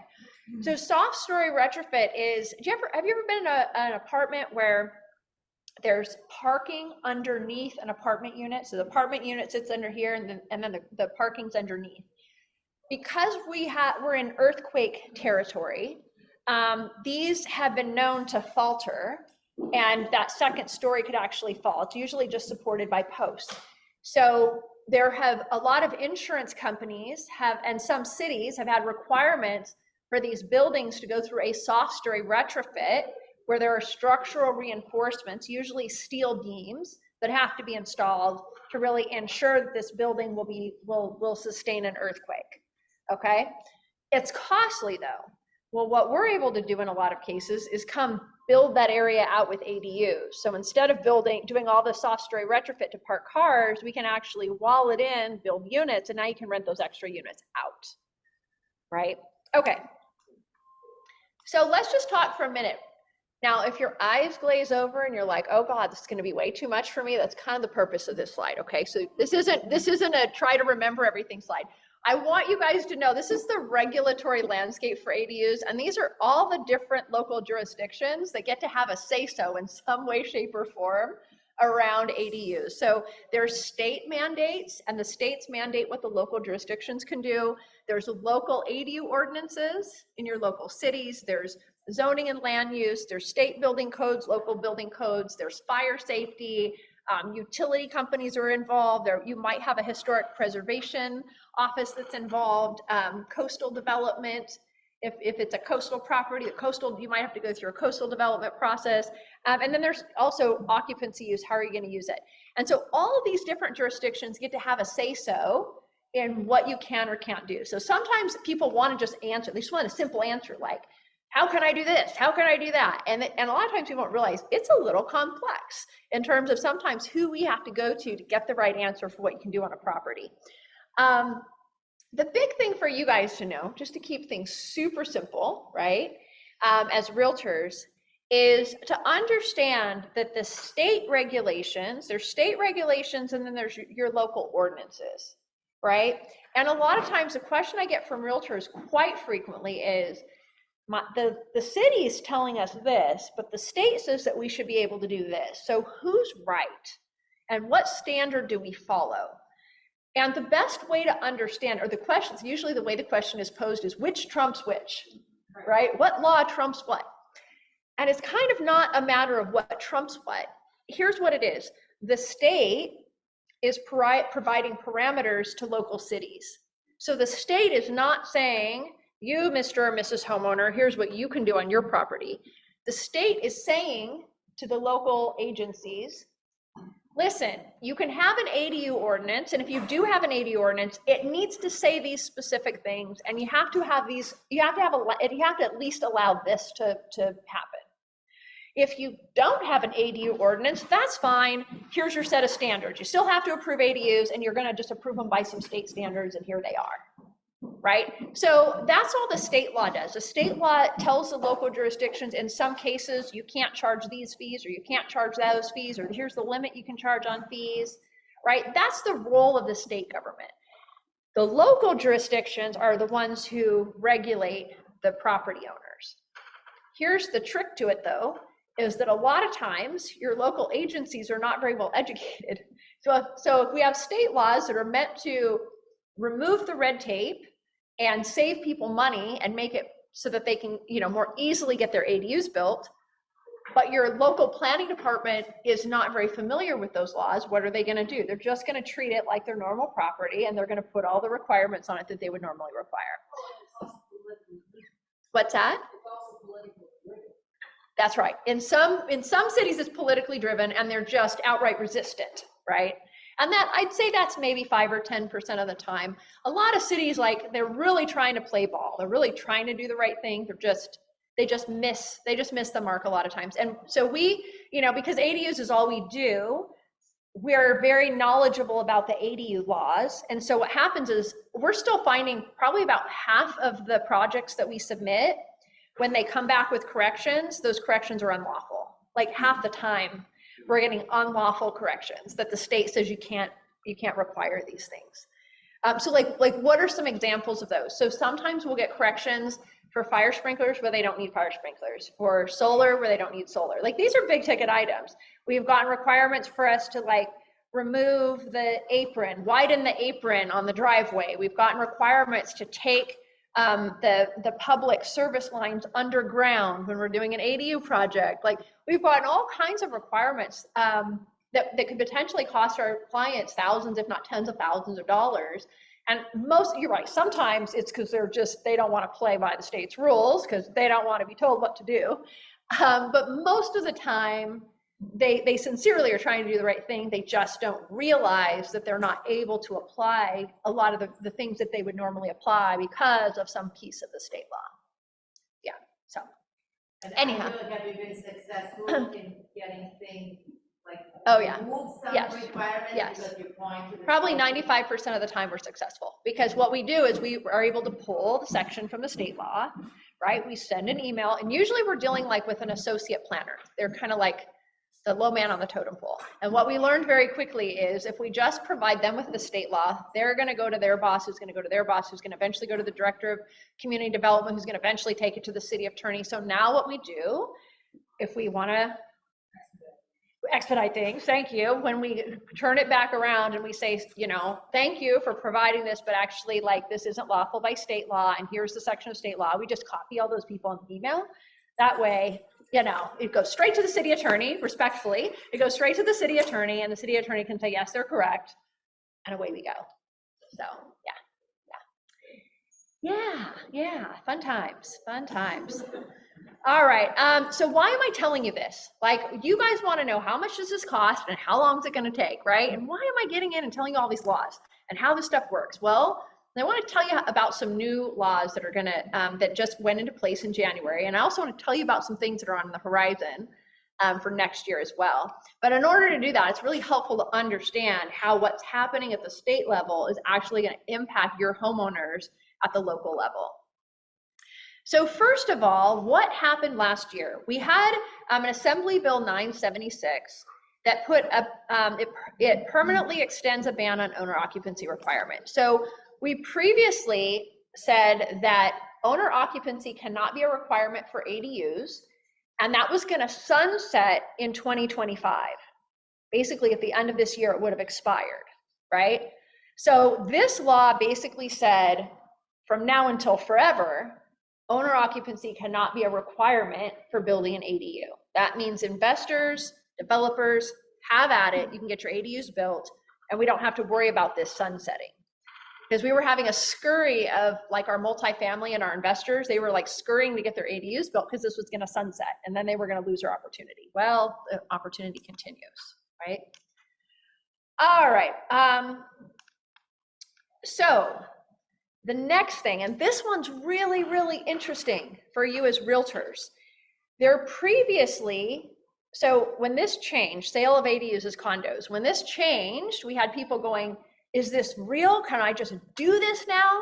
Here's what changed, and this is why it's important to understand the state versus the local. There was previously a prohibition at the state level from being able to sell an ADU separately. So all that's happened at the state level is they've removed that prohibition, and they have provided some guidelines to the local jurisdictions that said, if you want to convey an ADU separately as a condo, you can, and here's some guidelines to follow, and oh, by the way, lenders, you have to allow for this. So if a local city changes its ordinance, like City of LA is likely to do, right? So if they put an ordinance in place that allows you to convey your ADU separately as a condo, the lenders have to support it, and they will. I mean, this is even though it's new in California, they've been doing this in other states. It's a thing in, you know, Austin, Texas. It's a thing in Portland, Oregon. So the lenders have experience doing this. Not really a big deal. You know what I don't have in this slide deck? I don't have, oh, this is a picture of us on one of our 2-story ADUs. We were doing an ADU tour. That one's in Westchester. So I didn't bring the slides with me, but I have some case studies that come from a good lender friend of mine in Portland, where somebody took the house. Here's what the property was appraised at when it was a main house plus an ADU. When they went through the process, and it took about a year of condoizing it basically, and they went to sell it, here's how much the combined increase in value was. And so, and then here's how much the main house value decreased, right? So there's a slight decrease in that main house and what you would sell that main house for, because it's not the full property, right? And how does that compare? But there actually is a gain in equity. So this is kind of a win for a lot of people. It frees up affordable housing, right? First-time home buyers, affordable housing. It can free up housing for more home buyers. It gets home buyers into the neighborhood. So as we're building homes in single-family neighborhoods, it's bringing home buyers into those homes, right? And it also generates more tax revenue through property taxes for the state of California. So it's a win, right? It's a win for the state. It's a win for homeowners. Does So it make does it turn the main house into a condo as well? yeah, so you basically create a mini HOA and agreements for what you're gonna do, how you're gonna divide or share the land, and what all that looks like. And there are very seasoned attorneys that do this specifically for this type of property, because So it's obviously kind of it's, like one step beyond the TIC. It's like a TIC, but not. what's a TIC? Tenants in common. Tenants in common, right? Yeah, correct, because they get to have their own separate, It's just a And do little you easier. determine like which part of the land belongs to each? Okay. Yeah, so you could divide the land, right? And you could say, okay, this home is on this piece, this home's on that piece, or you could say the main house gets to keep access to all the land, and all we're selling is just the unit. So yeah, there's a lot of different ways that could be written up. Best practices from my attorney friend in Texas, who has probably done more of these than anyone in the country. It's best to keep things just as separate as possible, right? Because people really don't want to have to be dependent on a neighbor as much as possible. Like they'd rather just kind of have their own rights to their own property. There's no way, I'm so sorry, to make like two separate single family, like lots and properties from one, it has to be like. So now that's something different. So there is something called SB9 where you could go through a process to actually do a lot split and have two separate APNs. Yeah. That just got. Right. So that was challenged. SB9 was challenged in court, and the participating cities, I think it was Huntington Beach, Carson, and Whittier. The prevailing cities actually won on that one. So the dividing of lots, SB9, has been called into, we'll see if that gets appealed, where that goes next legally. But yes, that one appears to not be in place anymore. Yes. I know with the TIC, if one party doesn't pay their tax portion, the other person's gonna have to show up and pay that, or that's not good. What about in this situation? No, so this is just like a normal condo, right? So think condo. When someone buys a condo, right? What are the rights? What are the responsibilities, et cetera? It's the same. It's creating a condo, but it's just on the mini. It's not like a big condo complex. It's a main house, a little house.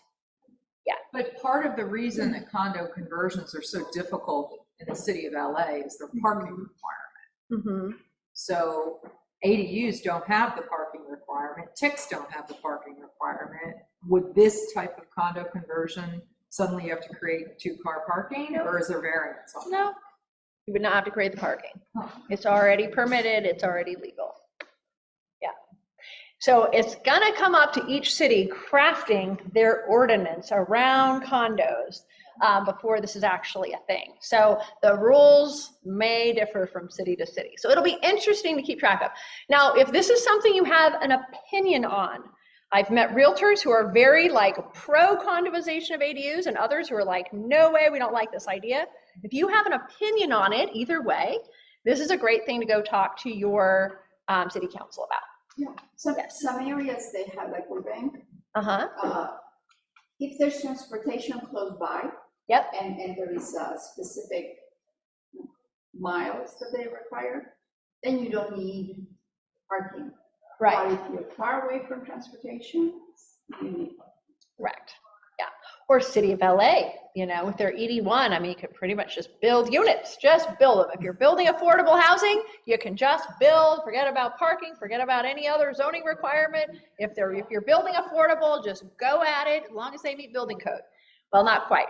But I mean, it's kind of coming to that in some of our cities, right? Because they need to figure out how to, get parking, get housing created. All right, plan repeatability. All this is let's say I create an ADU for my client. We submit it to a city, it gets approved, it gets built, et cetera. And then I have another client that wants to build that same ADU. They've already approved it once, they just have to approve it again.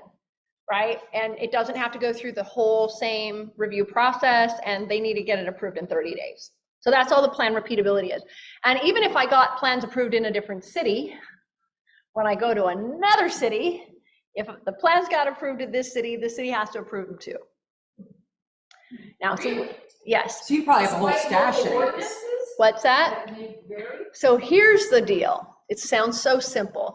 And so my company has actually been working for the last 2 years as part of a larger consulting project with the Southern California Association of Governments, with 5 different of their member cities in LA and Orange County to enable ADUs. And Sidekick Homes' piece in this bigger contract has been to create pre-approved ADU plans.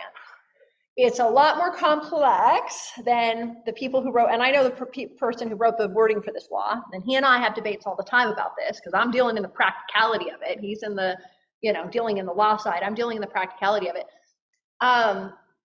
The reality is no 2 lots are the same. And in order for it to really work, for the structural plans to work from one property to the next, they have to be in the same seismic zone. They have to be in the same wind zone. They have to have the same, one of them can't have expansive soil. One, you can't be in a floodplain, can't be in a methane, right? Like there are things from one site to the next. So yes, if two sites were the same, the plan should be approved. They're probably going to still have to submit a site plan, and it's going to have to work for that city's setbacks, et cetera. So yeah. something you got approved somewhere else may not work in Hancock Park, Larchmont, because it's nothing, so, is what you're saying. Correct, yeah. Now, this plan repeatability, what the state law says is that local jurisdictions have to come up with a streamline, their system for streamlining by January of next year. So this isn't, the rule went into place, but the cities sort of have a year to figure out how they're going to set this up. I was going to say, Whittier, they did that last year, where we have 5 different pre-approved plans, and if you pick one of those plans, it just goes right through. Yeah. Question though, are they including the structural plans with them, structural and Title 24? Yeah. Okay. It's supposed to be turnkey. Okay. Because here's what we ran into. We can structure something so it'll work on any property out there, but we're probably over-structuring it, and you're probably going to overpay for construction now because we had to build to the requirements of any property in the jurisdiction. And that was the rub. That was the challenge that we had. Are we going for affordability? Most people that want pre-approved plans, they want them because it's going to be cheaper. They don't have to hire a designer, and it's going to take less time because it's already pre-approved, right? But now, if we had to create and then with the Title 24 Energy Code, we have to put it in the hottest climate zone in that city, faced all 4 directions. A lot of times, for example, if we design a home, we're not putting all the windows on the south-facing side of the building where the sun's going to be beating in all day, right? Or if we do, we're going to have a roof that overhangs so that we don't have the sun beating in all day. We design for the position that it's facing. For a pre-approved plan, you have to take that set of plans and turn it all 4 directions and make sure that the energy code's going to work, right? And so you might end up with higher insulation requirements, higher energy efficient window requirements, higher energy efficient door requirements, right? Like the requirements might be higher than they really would have to be for someone on another property, and we had to do it that way so it could work for everybody. Yeah, so that's kind of even though we've been hired to create pre-approved plans for 5 different cities, I don't know if I'm a huge fan of the concept. I don't know if it really achieves its mission fully, the way it is intended. And how does that compare to the tiny homes or those already, Yeah, so that's, again, we could do a whole class just on manufactured, factory built modular, tiny home on wheels, and they all have different regulations. So if you're going to do something prefab that's going to be permanently affixed on a property, that is going to be either manufactured, which is built to federal HUD standard, or it's going to be factory built modular, which is built to the California Building Code. And they're both built in a factory. The HUD standard one doesn't have to meet the Title 24. So it's going to be less expensive. It's not going to require solar, and it's going to probably have less energy, and some of the structural will be a little bit, foundation system's a little bit different. So there's 2, and most people don't even know this. I've even talked to salespeople at prefab companies, and I've asked them, is your property manufactured or factory built modular? And they don't know.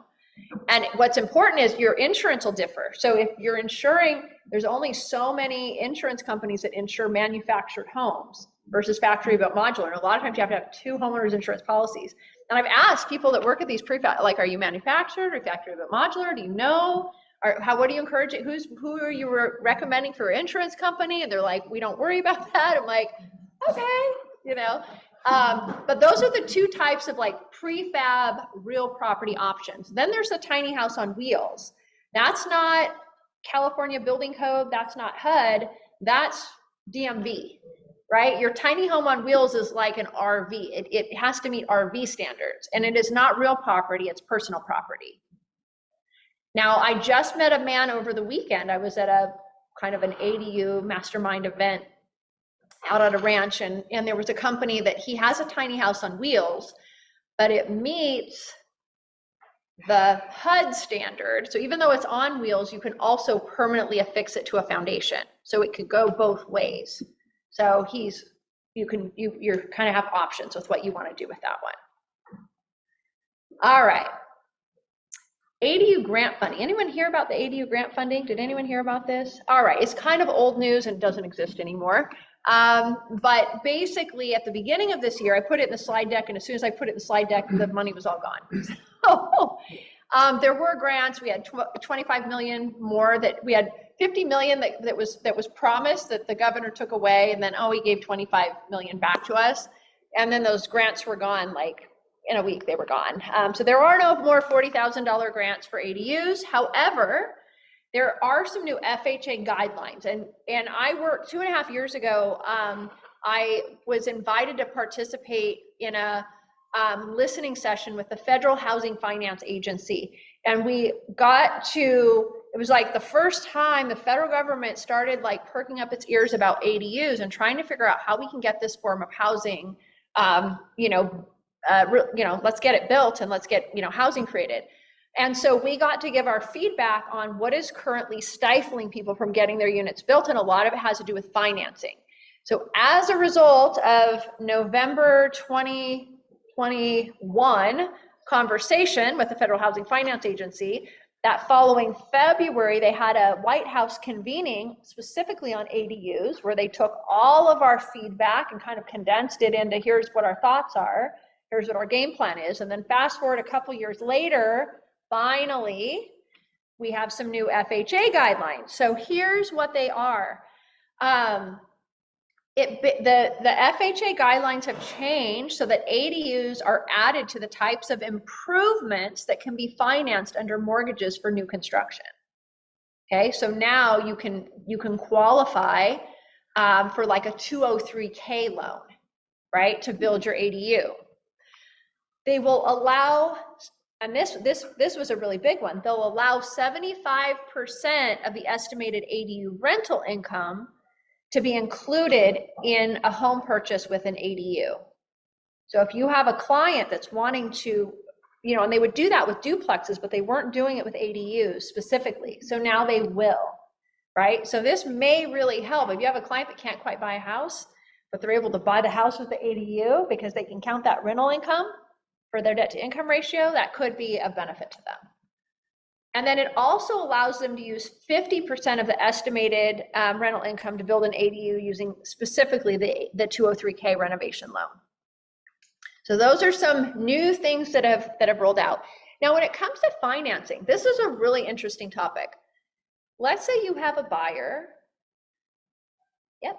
Let's say you have a buyer who is wanting to, let's say you have a buyer who's wanting to purchase a property and then immediately build an ADU.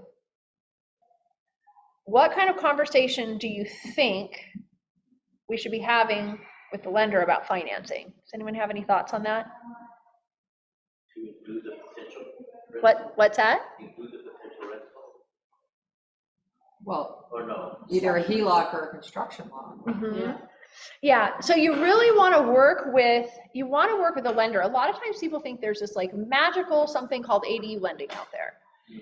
What you want your client to do is strategize with the lender about the financing they get. So we've seen it where people like, they put 20% down on the ADU and they buy down their rate and they get this really low interest rate, right? And then it's time to get the loan for the ADU and they're like, what do we do? Now, obviously it wouldn't make sense to immediately refinance because they just bought down the rate and paid the 20%.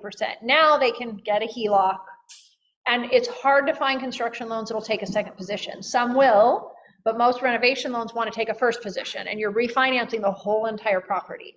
Again, there are some products out there, and they're usually going to be higher interest rates if they're going to be in that second position, right? So sometimes it might make sense for them to put 5 or 10% down on the property, save that cash to build the ADU. Maybe, it depends on their situation. I don't know their particular finances and whatnot. But that might be a conversation to have with the lender when you're in escrow, so that you can set up the first loan properly so that they have a plan for the financing once they close. Because usually there is no plan. It's like we get them through the escrow and then their financing is what it is. And now we're kind of starting all over again, accessing funds for the ADU. So it might be something to just think about. All right.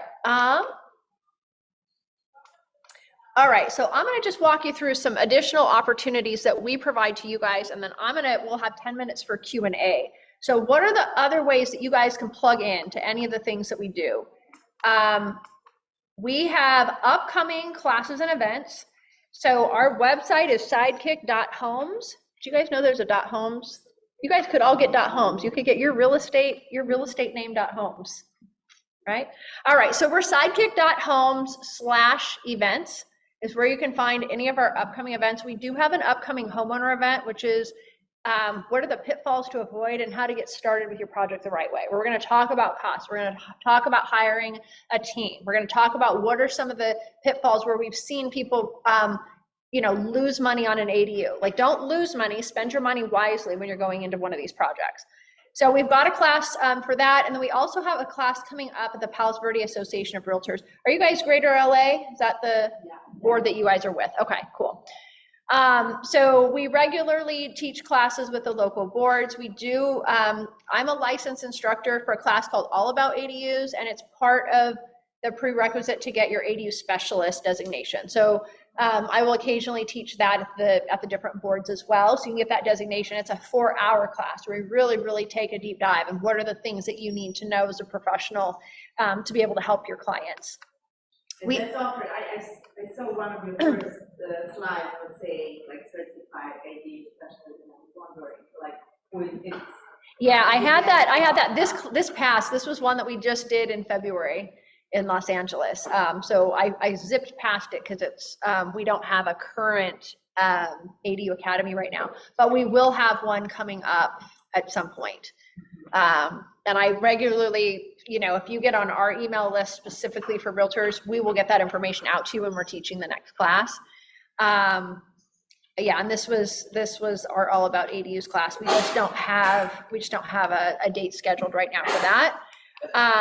And then we also have a page that's dedicated just to realtors, and it's our realtors only page.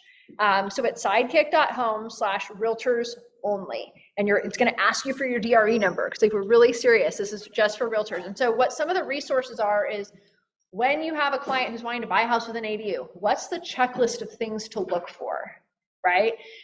When you're listing a property with an ADU on it, what are the considerations and how do you make sure that the house appraises? You're going to have issues with the appraisal, not because there's a problem with the ADU, but because there's a problem with the appraisal community not being properly educated.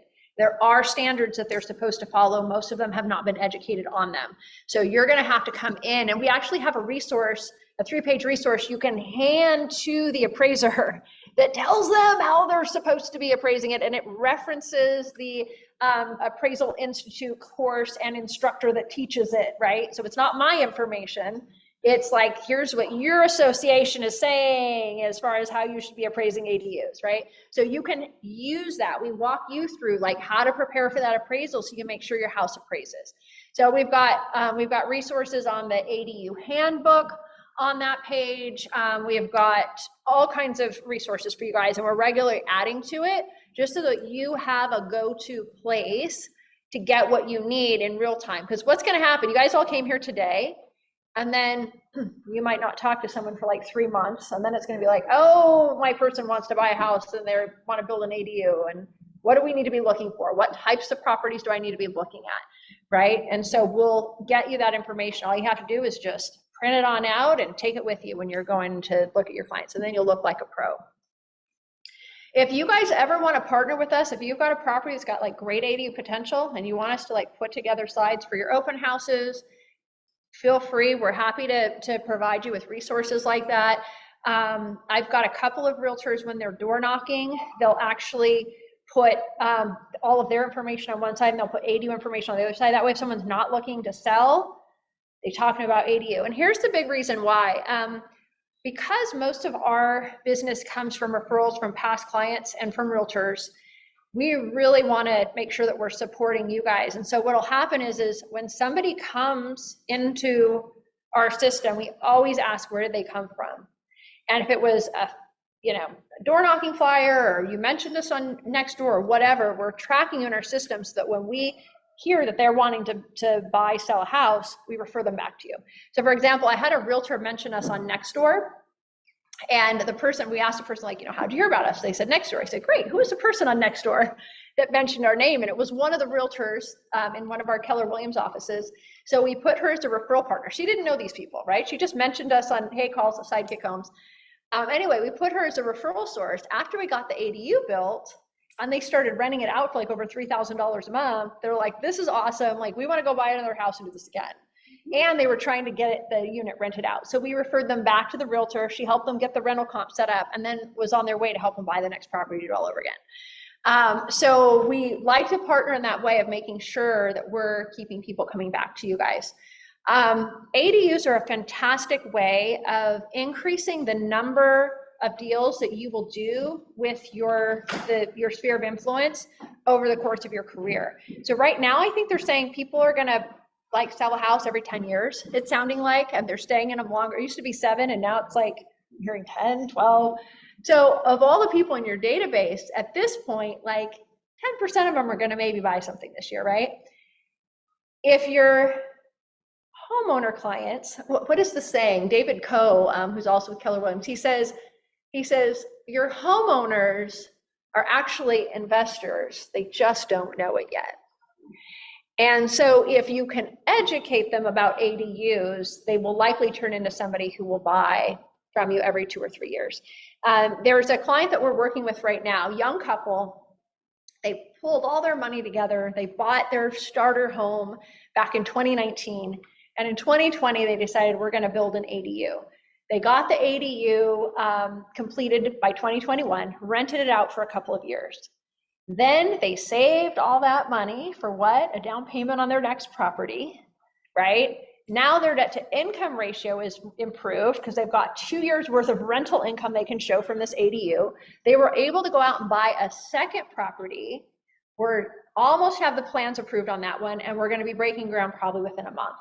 So within a less than 5 year span of time, they went from buying, like barely being able to afford a first house, and now they're gonna have 4 units, right? Never would have been possible without the ADU. They never were gonna be able to go out and buy a second property in LA if it wasn't for that ADU. And they're probably just gonna keep doing this. Every couple of years, they're gonna get this one built and rent it out, increase their debt to income ratio, squirrel away all that money, and then go put the money down on the next property. So now all of a sudden, instead of being somebody who is purchasing every 10 years, they're probably purchasing every 2 or 3 years to grow their ADU portfolio, until they probably someday will get into 4 units and 10 units, and who knows where they'll go. But it's just something to think about as you're talking to the people in your sphere. It can really increase your business as well. You're helping them, you're helping their financial future, but it also can, you helping your clients and their financial future can also help you and your financial future. And even if they don't use it as a rental, if they're using it to house a son or daughter when they graduate from college, that son or daughter is going to more quickly be a first-time home buyer, right? If they get help with their rent out the gate, or if they've got a family member who's a senior citizen who might want to downsize, live closer to family, sell the main house they've been living in, right? Get that listed. There's a lot of opportunities. So ADUs and buying and selling homes really go hand in hand. All right. We do a feasibility. So for people that aren't quite ready, don't know what they can do on their property, we do a feasibility for $300, where we check the zoning, we walk the property, we look at the utility connections, we help advise a client if there's anything that we think, you know, might cause their ADU to be extra expensive, so they can make good choices before and then we apply this towards their design costs. But if they call us and they tell us they were referred by you, we give them a $50 discount. We do that for all of our realtor partners because we want your name, because we want to be able to thank you and we want to send you more business. We want to send them back to you when they're wanting to buy or sell more properties. So yes. Is that from like a report? Yes. Yeah, we put together a report. And so normally a realtor will call us right when they go into escrow if they're representing a buyer, like our buyer wants to build an ADU or convert an ADU, or there's an unpermitted unit, and you know, they need advice on this. So that's usually when we'll get the call. We have had some realtors use us on listing a property where they kind of need an extra punch to get it sold. And then we can come do the report. And then usually the realtor will put it in the supplemental documents on the listing so that people can see that we've come out there and said, yes, indeed, you can do an ADU to this size and these parameters, et cetera. Yeah. And we also do it not when there is no transaction, just, half the time there is no transaction. It's just a person wants to build an ADU. And we credit this towards a design cost. It's just the first step in our design cost. And rather than selling people thousands of dollars to design something that then they can't build, we say, I always tell people, spend the little dollars before you spend the big dollars. So we basically just take this first step. We do it pretty much at cost just to get them the information they need, make sure you have a viable project before we're spending the bigger bucks. All right, what questions do you have? Yes. So I seem to recall earlier something about ADUs cannot be used as a rental unit, but then I've heard a lot about renting it out. So renting it out. They can be used for rental. They can't be used for short-term rental, which is 30 days or less. They can't. Cannot. Okay. Yes, cannot. So no show. So why do I hear so many? Short-term, you said less than 30 days. People are doing mid-term rental, which is like putting it on Airbnb and renting it like to a traveling nurse who's going to stay there for 4 months. So as long as it's a month or longer, then you can get around it. But if it's like weekend stays, that's not what they're intended for. Now, do people do it? They do it. Who's policing it? I don't know. I mean, that's kind of city to city in terms of occupancy and how that gets managed. But you probably wouldn't get a permit for an Airbnb if it's the ADU. Now, have I seen people build an ADU, move into the ADU and Airbnb out their main house? Why, yes, we have seen that. So, yeah, yes. So you do the architectural drawings, you get everything permitted, and you also build it? Yes, ma'am. Yep. Yeah. I was a little late arriving at your team meeting today because I was dealing with some things going on our construction site. So after I leave here, I get to go and move some shower glass doors into a unit, pick them up we got them delivered to the front porch, and I get to go and, get them back in the unit so that our guys can get them installed tomorrow. So, yes. Give us some pricing parameters under 800 square feet in LA. Sure. Yeah, pricing parameters, like what is it? I tell people right now, you're like, count on it's going to be at least $180,000 to $200,000. Kind of gone are the days when you could get an ADU built for $120,000, right? Gone are those days. So usually your costs are going to be at least that. Make sure you have a budget of at least that. What are the things that go into cost? Now, obviously the bigger you build, there is cost for adding that extra square footage, but your most expensive square footage, regardless of how big or small you build, there's the cost of trenching in the utilities and getting the utilities established, right? That is a cost. It's like whether it's 400 square feet or 1,200, the cost is what it is. Your bathrooms and kitchens, like that's the most intensive, most expensive square footage, right? So if you built a bigger 1-bedroom compared to a smaller 1-bedroom, that's not as expensive as adding a bathroom to it, for example. Yeah. What, when your client asks you, I'm gonna build an ADU, how is this gonna affect my property tax? Yeah. What's the like formula they use? I know that you can give them receipts and everything, but Mhm. obviously people would like to go lower than that. mean, I would love to know the formula, and they're a little tight-lipped about how they calculate that formula. I don't know for sure. What I can tell you, though, is that when we It submit, used to be low. when we submit our building permit application, it asks us for the value of the property. The main property? No, the value of this ADU unit. And no one's ever asked us to back that up with receipts or anything. So we usually, because they're just asking us for the estimated value, we will tend to go on the low side, just in case that's how the taxes are estimated. Yeah.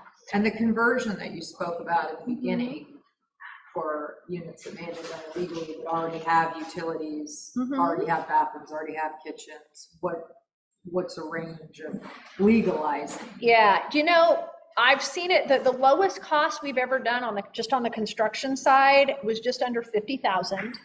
And we've gone up as high as like having to just pretty much gut the whole entire thing. We're usually gutting it. We're usually not keeping what's there. Usually the electrical and plumbing is not to code. A lot of times the windows do not meet egress. Usually, even though there's plumbing and electrical in the unit, it was not connected properly with separate shutoffs, especially like the one we see very regularly is they'll tie the sewer directly into the sewer line of the main house, and it's supposed to, usually it has to go to the front of the yard. It has to tee off before it goes into either property. Right. And so those are some of the kind of the costly things that we see. A lot of times there's no moisture barrier underneath, like between the slab and the flooring. So we're putting in moisture barrier. A lot of times there's structural issues with it. Even if there aren't structural requirements, there's things like a lot of times there's not a decent stem wall to prevent water intrusion coming into the floor. Right. There may not be the garage conversion. Right. Energy, their energy like your insulation requirements, probably the insulation is not going to meet today's building code. So there's just a lot of things that end up coming up. I assume all new construction ADUs and current building codes that also require sprinklers.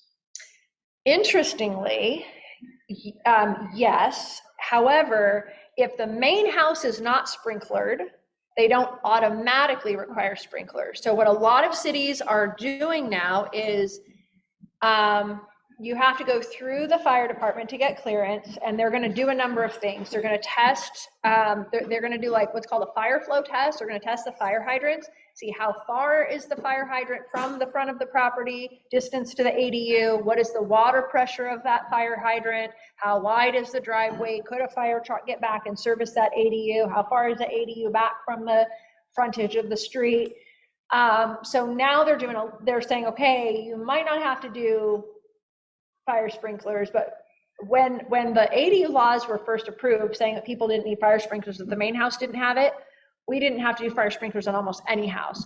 Right now, if any house has to go through LA County Fire, almost always we're having to do fire sprinklers. So like we were talking Altadena, for example, that's LA, regional LA County jurisdiction. We recently had a property, City of Hawthorne now is outsourcing to LA County Fire. Obviously on the Palos Verde Peninsula, that one, because they're high fire and hillside, they outsourced to LA County. So both of our projects on the Palos Verde Peninsula have come back with, we have to do fire sprinklers. So we're seeing it more and more. It was a few years ago, almost no one was requiring it. We're seeing it more and more as they're requiring this testing. A lot of times properties are requiring the fire sprinklers, and that adds cost to a project. I mean, that could be $10,000 to $15,000 in extra cost. And the utilities, you said, need to be separate, gas and electric, I presume, but what about water? So there's, when we you say know, separate, when we say separate, there's You two mean things to consider. There's separate shut off, which we have to have. So we have to have separate shut off of water, electricity, and gas so that we could shut off one unit and not affect the other. That's different than metering. So metering is who pays for what. So you could still have separate shut offs to two units, but then those panels flow into one meter, right? Or you can separate out the meters and they each have their own panel and they are separate and they are paying a separate bill. And those are like two different things. If you go to our website under the news page, the news and events, if you go to the news page, there's a whole hour-long roundtable discussion that I was on. I think it's called like the biggest issues GCs face with ADUs or something like that. But really, it's a whole conversation about utilities. So if you want to know all things utilities, it's a very fascinating. Yeah, I'd always been told that they had to be metered, so. You're like, fascinating for who, right? Yes.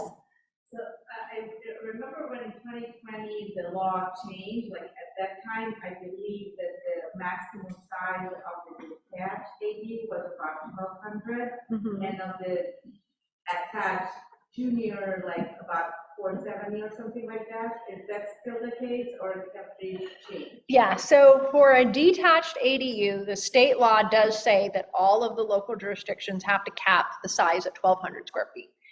Now, if you were to convert an existing space, there is no restriction on size. So let's say you had a 3,000 square foot barn, which probably most people don't have in your area, but like, let's just say, you could convert the whole thing and there would be no size limit. The junior ADU is a 500 square foot size limit, and that's restricted inside the existing house. I'm gonna just chat, we might have one question in the chat, and I just wanna check really quick and see, how is the land divided if you, this is from a lot earlier. Tracy had a question around, how is the land divided if you make an ADU condo? And that just, I think we covered that, but it really depends on how you write it up in your CCNRs, basically, yeah. Yes. You covered everything, but what are gonna be the biggest hurdles if we're putting in an ADU that you tend to see? The biggest hurdles. Sometimes it can be working with the local city. A lot of times it's financing for a lot of people. And what we are finding is most people are financing their ADUs using a patchwork approach. So the bulk of the financing usually will come from some form of a equity loan, whether it's a HELOC or renovation loan or whatnot. But that doesn't usually cover all the cost, right? So we're finding that the people that are getting them built are usually getting some form of an equity loan, and then they're either borrowing from a friend or family member, borrowing from a retirement account, selling liquid assets like stocks, taking money out of savings, right? They're pulling money from multiple sources to get the ADU built. So I always tell people, if you don't have enough equity to borrow the full amount, don't be discouraged. That's kind of, we're all in the same boat. That's kind of the reality for everyone. So I think financing is probably one of the big hurdles that we're seeing that people are facing. I think another challenge right now, it's not so much a hurdle, but I think it's a big giant pitfall that people are falling into. You know, the person that's best qualified, the company that's best qualified to build your ADU is a home builder. And a lot of homeowners aren't educated on that. So they just are like, I need to find a contractor. I need to find a GC. Well, I mean, a general contractor is somebody that, general contractors can do any construction project over $500, right? Well, I mean, they could be a general contractor that builds decks, who knows nothing about home building and foundations and utilities and all of that, right? So what's happened is, and a lot of the home builders in LA, they're building high-end luxury homes for multi-millions of dollars, or they might be building out communities. So what's happened is, in this sort of space where there's huge demand for ADUs, we've gotten a lot of like home improvement contractors who are doing kitchen bath remodels, and they're coming into the ADU home building space, and they don't always have the experience and the know-how, and they oftentimes don't know how to price a project properly. And so they will underprice it because they just don't know. And then they really get themselves into a pickle, and they get the homeowner into a pickle because the costs balloon beyond what they anticipated, or they run into a problem that they've never faced before because that's not what they're skilled at, right? And so that's kind of I wouldn't call it a hurdle, but it's more of a pitfall that I find a lot of people land themselves in. There's a lady, city of LA, she's actually my really good friend's twin sister. And she, I actually consulted her 2-3 years ago on her project. I came out, She wanted to convert her garage. I told her it's a tear down. This is not a conversion. It's gonna be more expensive to try to convert this into just tear down. We had a conversation about it. We talked about costs. It was just a little beyond what she could afford at the time, so we were just gonna wait. Well, somebody came along and said, hey, we can do it for this price. They were gonna get the ADU built. I think they said they were gonna do it for $100,000. We're gonna do your garage conversion. She was like, okay, I can afford 100,000. She signed up with that company. I think she had like 35,000 through a HELOC, 35,000 through this construction loan sold to her by the construction company that said we do in-house financing. Fast forward, she's paid 70 of $100,000 to this company. She has a concrete slab. Her garage is being held up. It's all kind of structured about a foot or two off the ground, hanging in midair. And the company cannot complete it because they've lost their contractor's license. They've got about 40 people going after their bond right now. So their $20,000 bond has got like 40 people trying to split that $20,000 bond between all of them to get their money back. I've got intel that have done this to over 200 homeowners. They obviously knew what they were doing. There's over 200 homeowners now sold them projects and now they can't complete them. And she is stuck. And she's actually in a position where not only can she not get the ADU built now, I mean, it's hard to get a contractor to come in and warranty and take over someone else's work, number one. Number two, she can't access any more money because she has a project under construction on her property. Even if she had more equity and the financial viability to borrow, she can't because she's got a construction project midway done. She would have to go a hard money lending route in the double digits to try and get this thing completed. And she's in a position where she was counting on that rental income. She was counting on, I could go so many months and then the rental income will pay for all these debts that I owe. So now the debts are coming due. She's got these extra monies going out. She doesn't have the rental income. Last I heard, she was in a position of, she's just trying to hold on to her house at this point in time. This has been a stress on her business, a stress on her house. And she's, trying to do a mortgage, what do they call it? Yes. Just to try to stay in her house. Like she's in a really, so here she did this, she was trying to do the right thing, right? And have the rental income come in. And now she's in a situation where she's at risk of losing her home, right? So there are some very real pitfalls. I mean, I'm pro ADU, I'm pro building ADUs, but it's a tricky landscape because not everyone in the field that's legally able to is really qualified to be building. It's sort of like if you need heart surgery, right? You don't just go to any old doctor. It's like, I need heart surgery. Let me go find a doctor.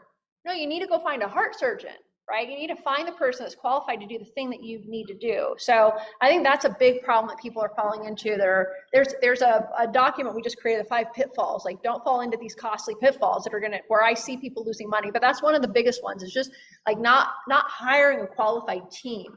Falling for that, like, oh, someone can do it for less. Well, can they do it for less? I don't know. Like, are they going to really get it done, or is it going to end up with a problem? I just want to say that Yeah. to direct the question too, as on you as a realtor, I had a situation that was very similar to this, it all sounds like mine. And like, I lost that client because like I brought somebody to her that was very well qualified and she decided to go with somebody less expensive.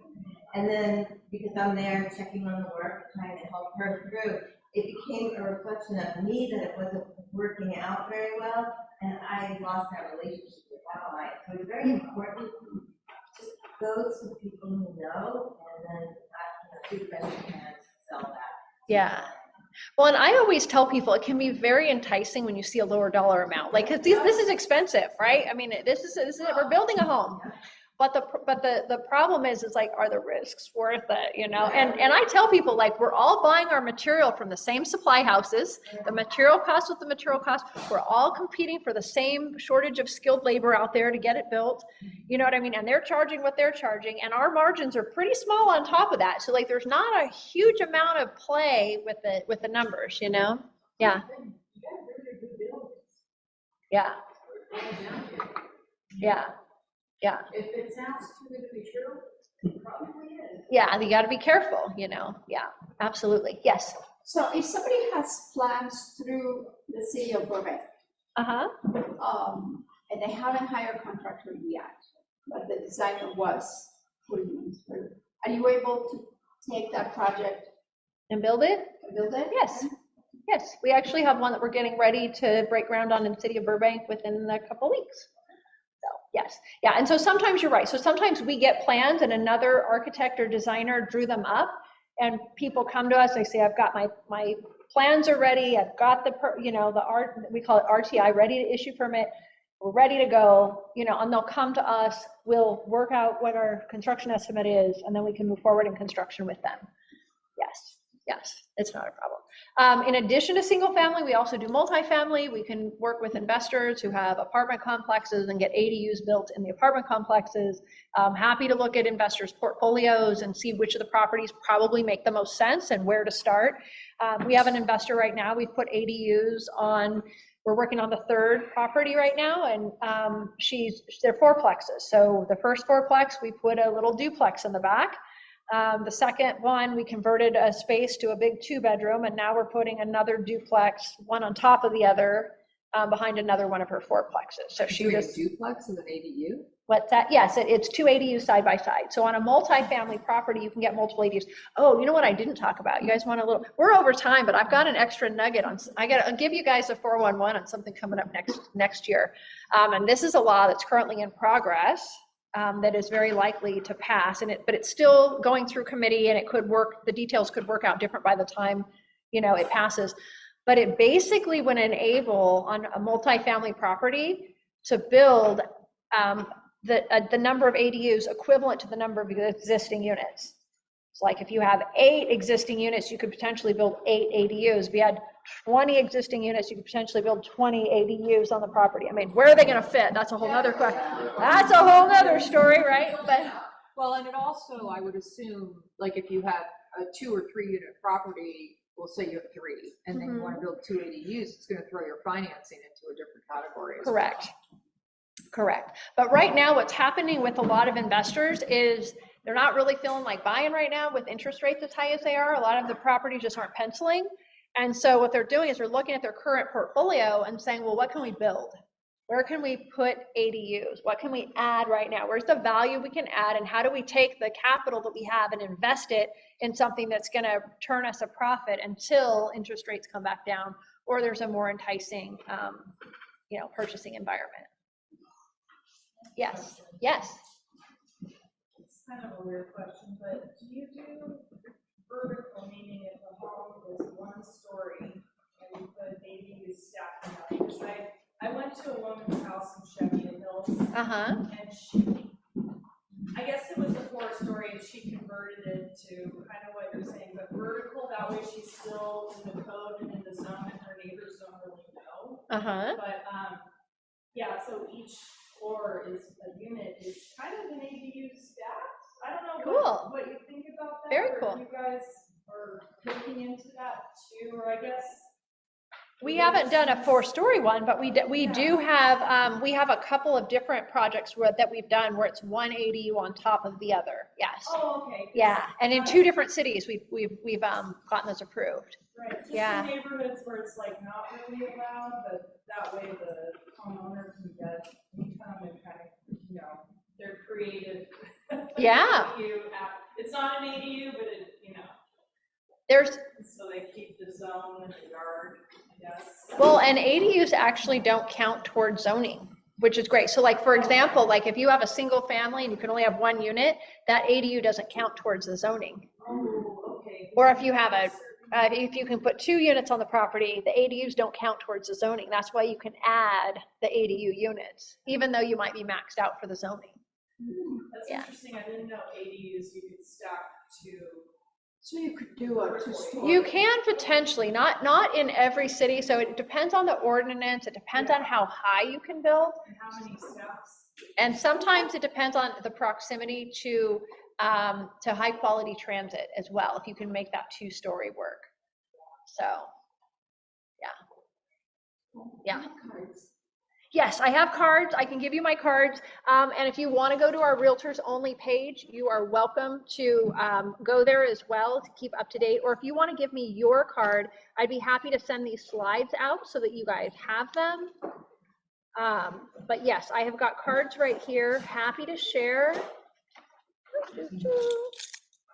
Ooh, don't catch me lying. I thought I had cards. You guys are so welcome. So welcome.